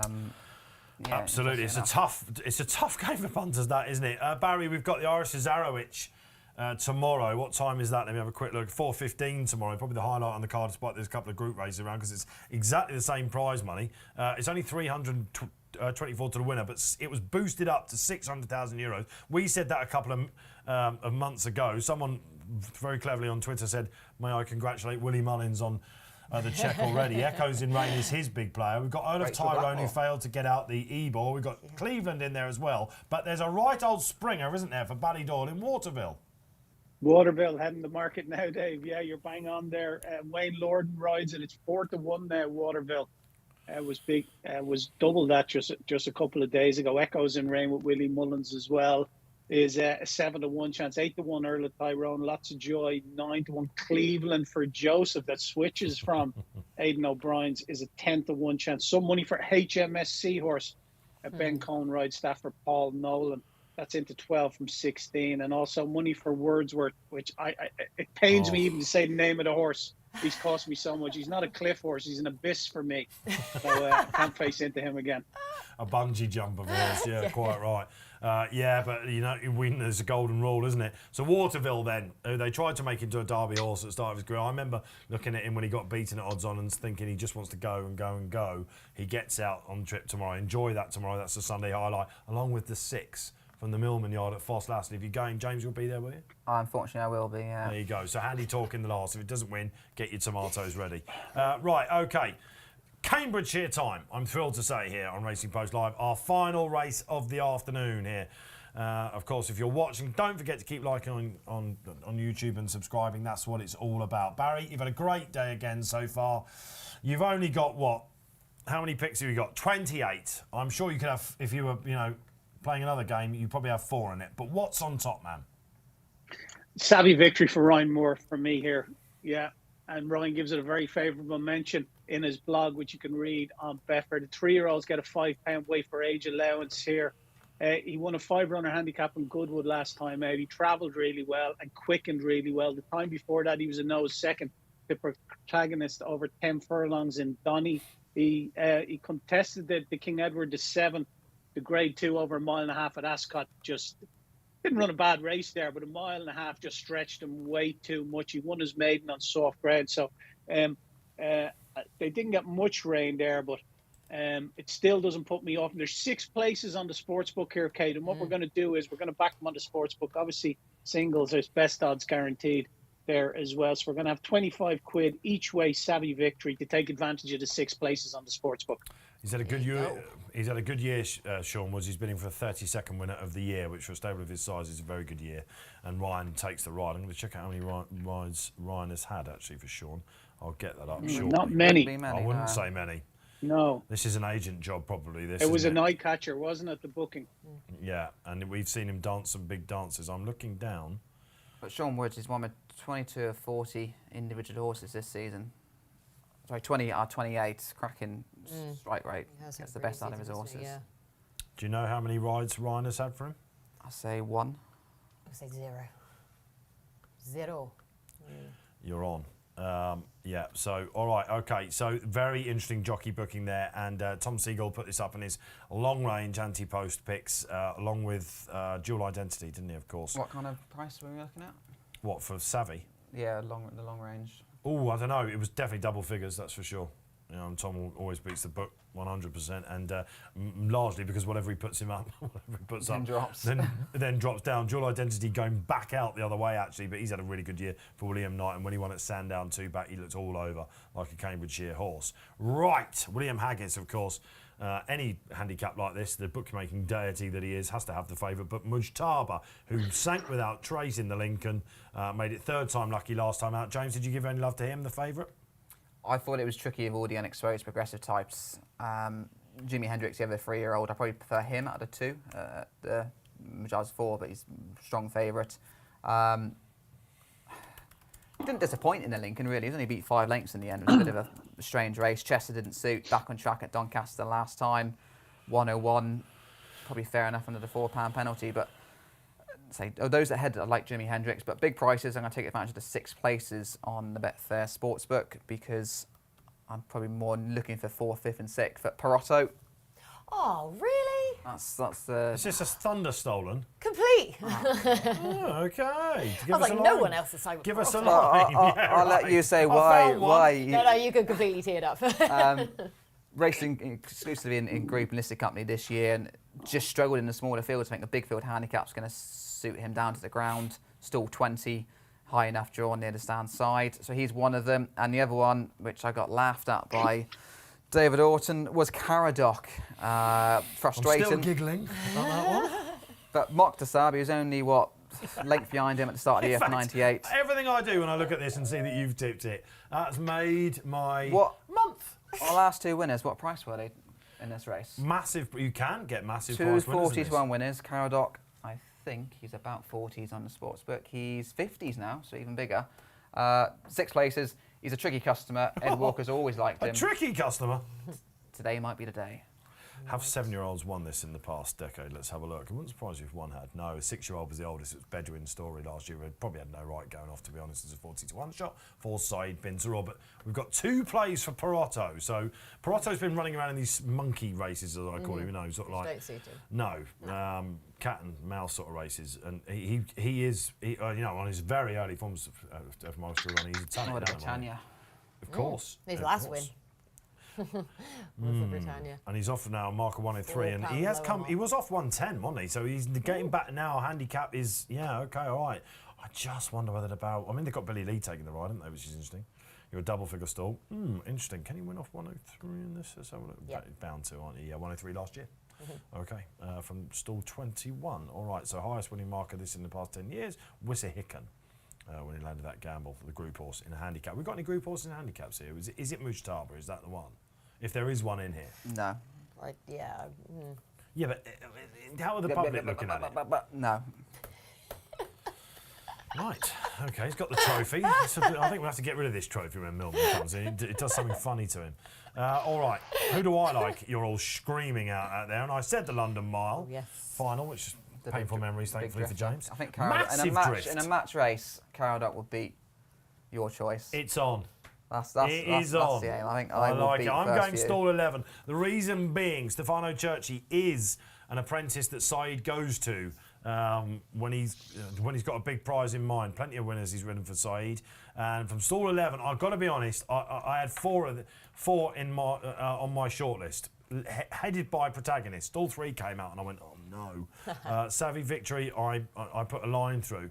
Kitsune Power, I thought was quite interesting. For King Power, of course, the Foxes operation. Stall 7, I went, oh no. First time cheap pieces, oh no, don't like that. And then I was looking at First View, who ticks all the boxes pretty much for me. And although his best form, I think we can say this year, has come on Polytrack, including at Kempton last time, I love the way he kept finding. All the closes came, he kept finding. It was Christian Howarth on that day. They've gone for another apprentice. If he gets a toe from stall 11, and I'm hoping that stall 11 might be all right, because Majestic Dawn, the winner 2 years ago for the Coles, looks like the hare. They one way of running, and one way of running. As he did 2 years ago in the race. Mohamed Tabdi, again, he's been backed actually, Majestic Dawn. I wouldn't be totally surprised to see him go well, but that's stall 14 right in the middle, guys. So I'm hoping the Arrowhead formation will be. Right, let's get some socials in. There's the results of the poll. Look, Jimi Hendrix of the 3 we put up. No, not a lot of love for Mushtaba out there at all, is there? Anil Supali comes on and says Injazati and Perotto each way. Third vote there. Tell me about Injazati. This is Charlie Fellows, isn't it? Anyone got a line on this? perhaps hasn't progressed as expected in Jazati. Disappointing last time at Windsor, considering on the comeback it was good, wasn't it, at Pontefract? Trainer quote didn't stay. Ah, but you want a horse that stays over a mile and 1 here to win. Can we all agree on that? Yeah, and then some, tough old test. And then some. You think you want a definite mile 2, mile 3 horse? Well, Jazati is that. Yeah. Well fancied, seemingly, Anil as well. Who else have we got out there? Anyone? Chris Timms comes back on. I'm with Barry here, not a bad place to be. Savvy Victory. Should get a good pace to aim at next to Majestic Dawn. Chris knows his onions, that's for sure. What about Bell Rock here? Anyone like that? We've got any more socials coming up? We might do. He's becoming more a handicap, Bell Rock. He's got form at the track. I wouldn't, again, 6 places in the sportsbook, I wouldn't put you off Bell Rock. I'll tell you another line on him in a sec. After Genghis, who's really having a really good day. Totally Charming, and George Bowie, right trainer, of course, said wants more rain. An Electrical Storm each way. That one had escaped me, to be honest. More hope than expectation. Electrical Storm, is that the other? The other side. The other side, the better. Yes. Stop it. All right, okay, let's have a look. What about Electrical Storm then? Yeah, I mean, he had that big absence to defy then himself, doesn't he? I mean, he's a 5-year-old. He's still very likely race, only the 11 starts to his name because he missed the whole of last season, this lad, and then he managed to defy that absence, winning back at Yorkton in a handicap. and but obviously he's been quite readily put up for that, and then he has placed, well, finished third on the last 2 starts off with the same mark, so you could give him the chance on that basis, but I wouldn't say he's overly well treated. Did you tip him on the show last time you were in? Electrical Storm? Nope. Someone put him up. I can't remember who it was.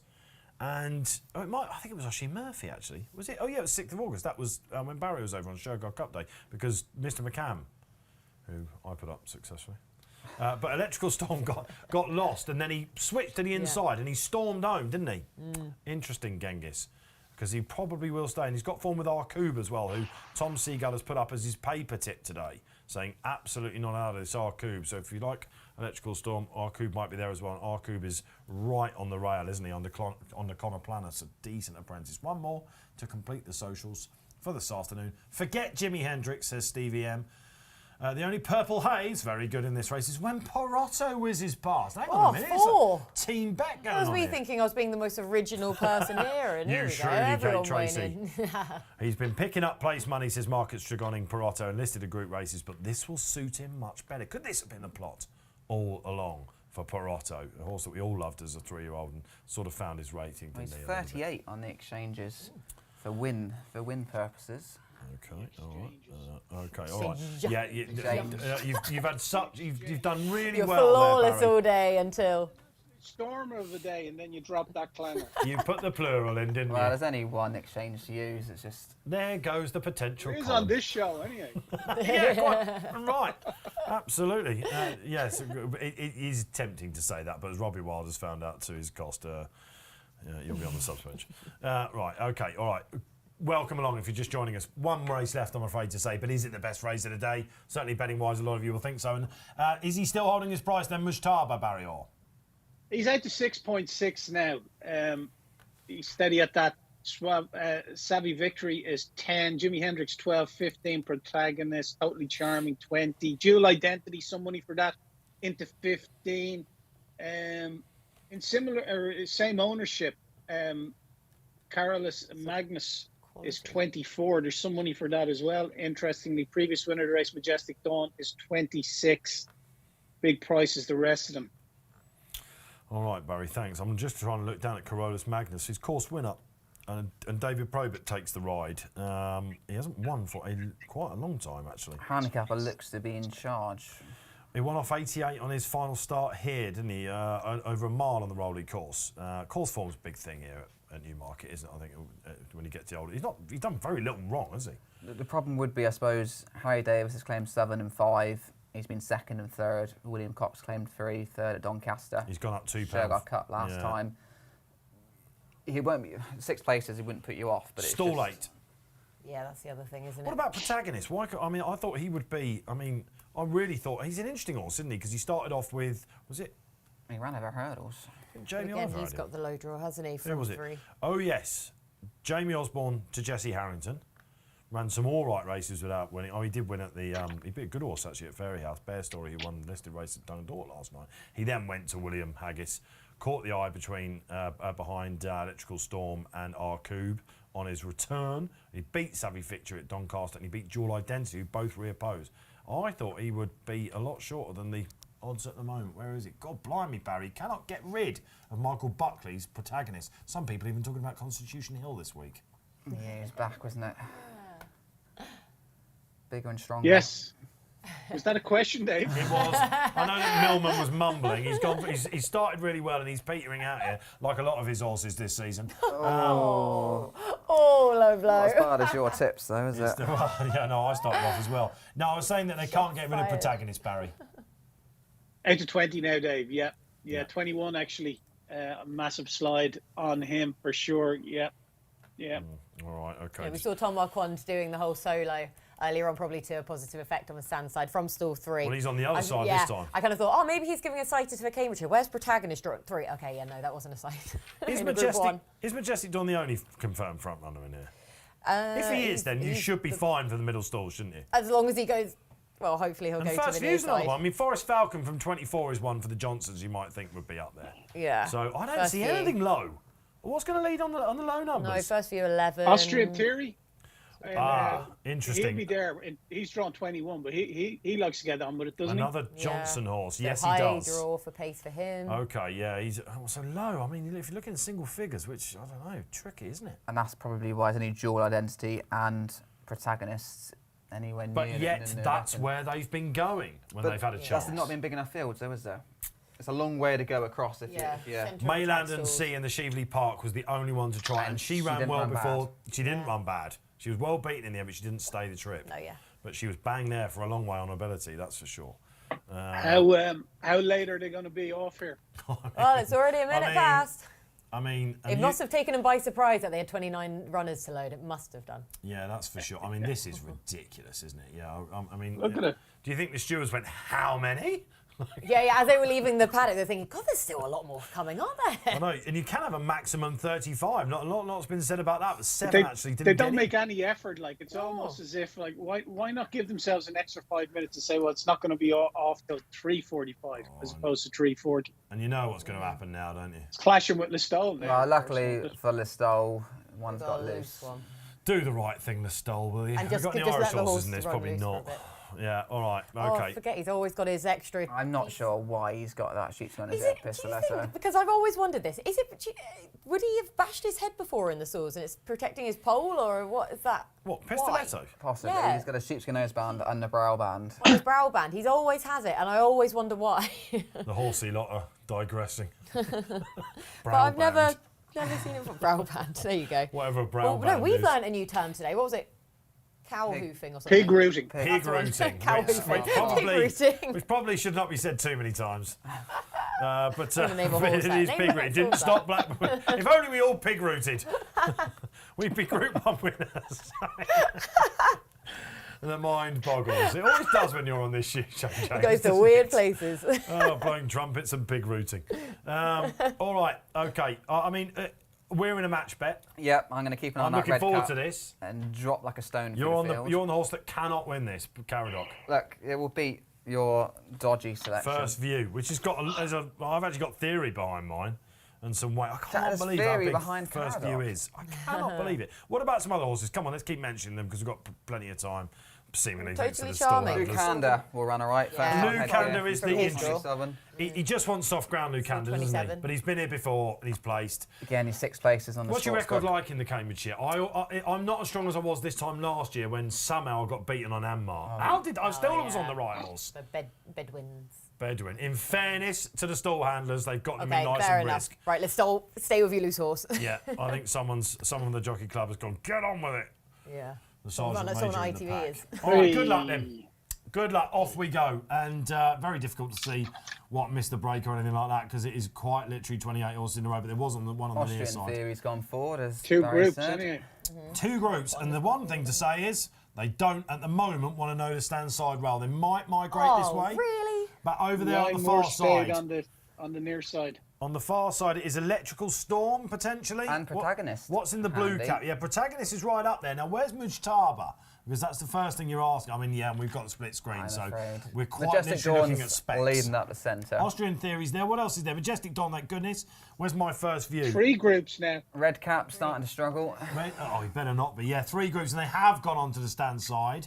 So we've got, what, around about 8 on the far side, still led by Protagonist. On the near side, Uzo's up there as well. Austrian Theory. Injazati's there for a few of you. Using in the his blue stamina. cap, what's in the blue cap for Gaddafi? Majestic Dawn leads in the middle. He's far- 8.8 now on the exchange. And Mujtaba's tracking in, Barry, the favourite. So this will be interesting. And Savvy Victory's in that group as well. So it's the middle group that all the action, they've merged now. Carolus Magnus, the gamble that you mentioned, he's going really well on the far side. Electrical Storm is there. First View's there. Where's Haydock? Please, out the back. He is out and about. Yes, happy days. Ed Walker, I apologise. It's just Millman. come on, Okay, Ed where are we Walker. going? I tell you what, I'm not out of this at all. I'm down the Come far on, side. Ryan. Savvy Victory is storming. Come He's on, been. Nicola. I'll tell you what, I think he's going to win Nathan, this. centre. Jimi Hendrix on the near side. Protagonist running a blinder on the far Still in side. front. Savvy Go on, Victory just Nicola. like in the post. Go He's and coming. overtake First that View's First coming View. as well. Come on, Curragh. It's not Curragh, is it? Don't you get away from me. Get away. You've beat What's this that coming thing. through? Bell Rock. Oh, dual identity on the far dual side. identity. Majestic. Barry's there as well. Majestic on the near side for Mick Shannon. Absolutely storming. But it's going to be... Majestic. Majestic has won it. Stormed down it. Look, all the way. I think Barry will tell us he went really low. Dual identity has had it in the bag, and yet he's been gubbed down the middle. Barry Orr. 1-0 dual identity, 10-1 on. Is it a photo, Dave? I'm not sure. 101. Yeah, Majestic's being matched at 101, so it shouldn't be. But he hit a high for small money of 150 in running. 20 quid done at 110. At 100, there was 117 traded on your winner. Majestic had a Betfair SP of 32 to winner. Dual identity, like I said, traded at a low of 10-1 on. Protagonist traded, didn't trade that low actually at all, traded at a low of 10. Bell's Rock ran on well, that traded at a low of 3.6. And look who finished fourth. Good old Curragh. Savvy Victory was there. Yeah, he collects Savvy Victory. He's placed in the top 6. Ryan Moore rode him for that one burst, Barry. He didn't quite produce it. I don't know whether we maybe want a bit further, but we've seen some well-handicapped horses coming to the fore. The lightly weighted Majestic takes it out then, and remarkably, my match bet has gone astray. It's been that sort of day. Enjoy the trophy. What a shame. That's all we've got time here for the on Racing Post Live. Barry, I know you've got to get a quick, swift exit, so great play, my man. See you next week. See you next week. Leading up to the Arc, sterling stuff again from the big hitter. Kate Tracey, Oh, sure. we'll give you a breather, shall we, next week? I think I need it. Yeah, we'll take Blackbeard away, and that's about it, really. Well, Group 1 success is more than yeah. I started with a winner, and it's all been downhill, but one of the naps won, so that's good. Congratulations, I'll Millman. take this. Congratulations. Good old Curragh. Suits you. We Fourth think we place. might see you Nice on big Champions price. Day, and you are the champion of the day. It pains me to say. Wonderful stuff. Good luck at Fosslas tomorrow. Thank you very much. I hope there's no traffic or anything like that. Well done to the guys in the gallery, Will and Kieran. Well done to you out there for sticking with us, because it was a belting show, and we love to have the social interaction out there. This time next week, same place, 1:30. We'll be Racing Post Live. See you then.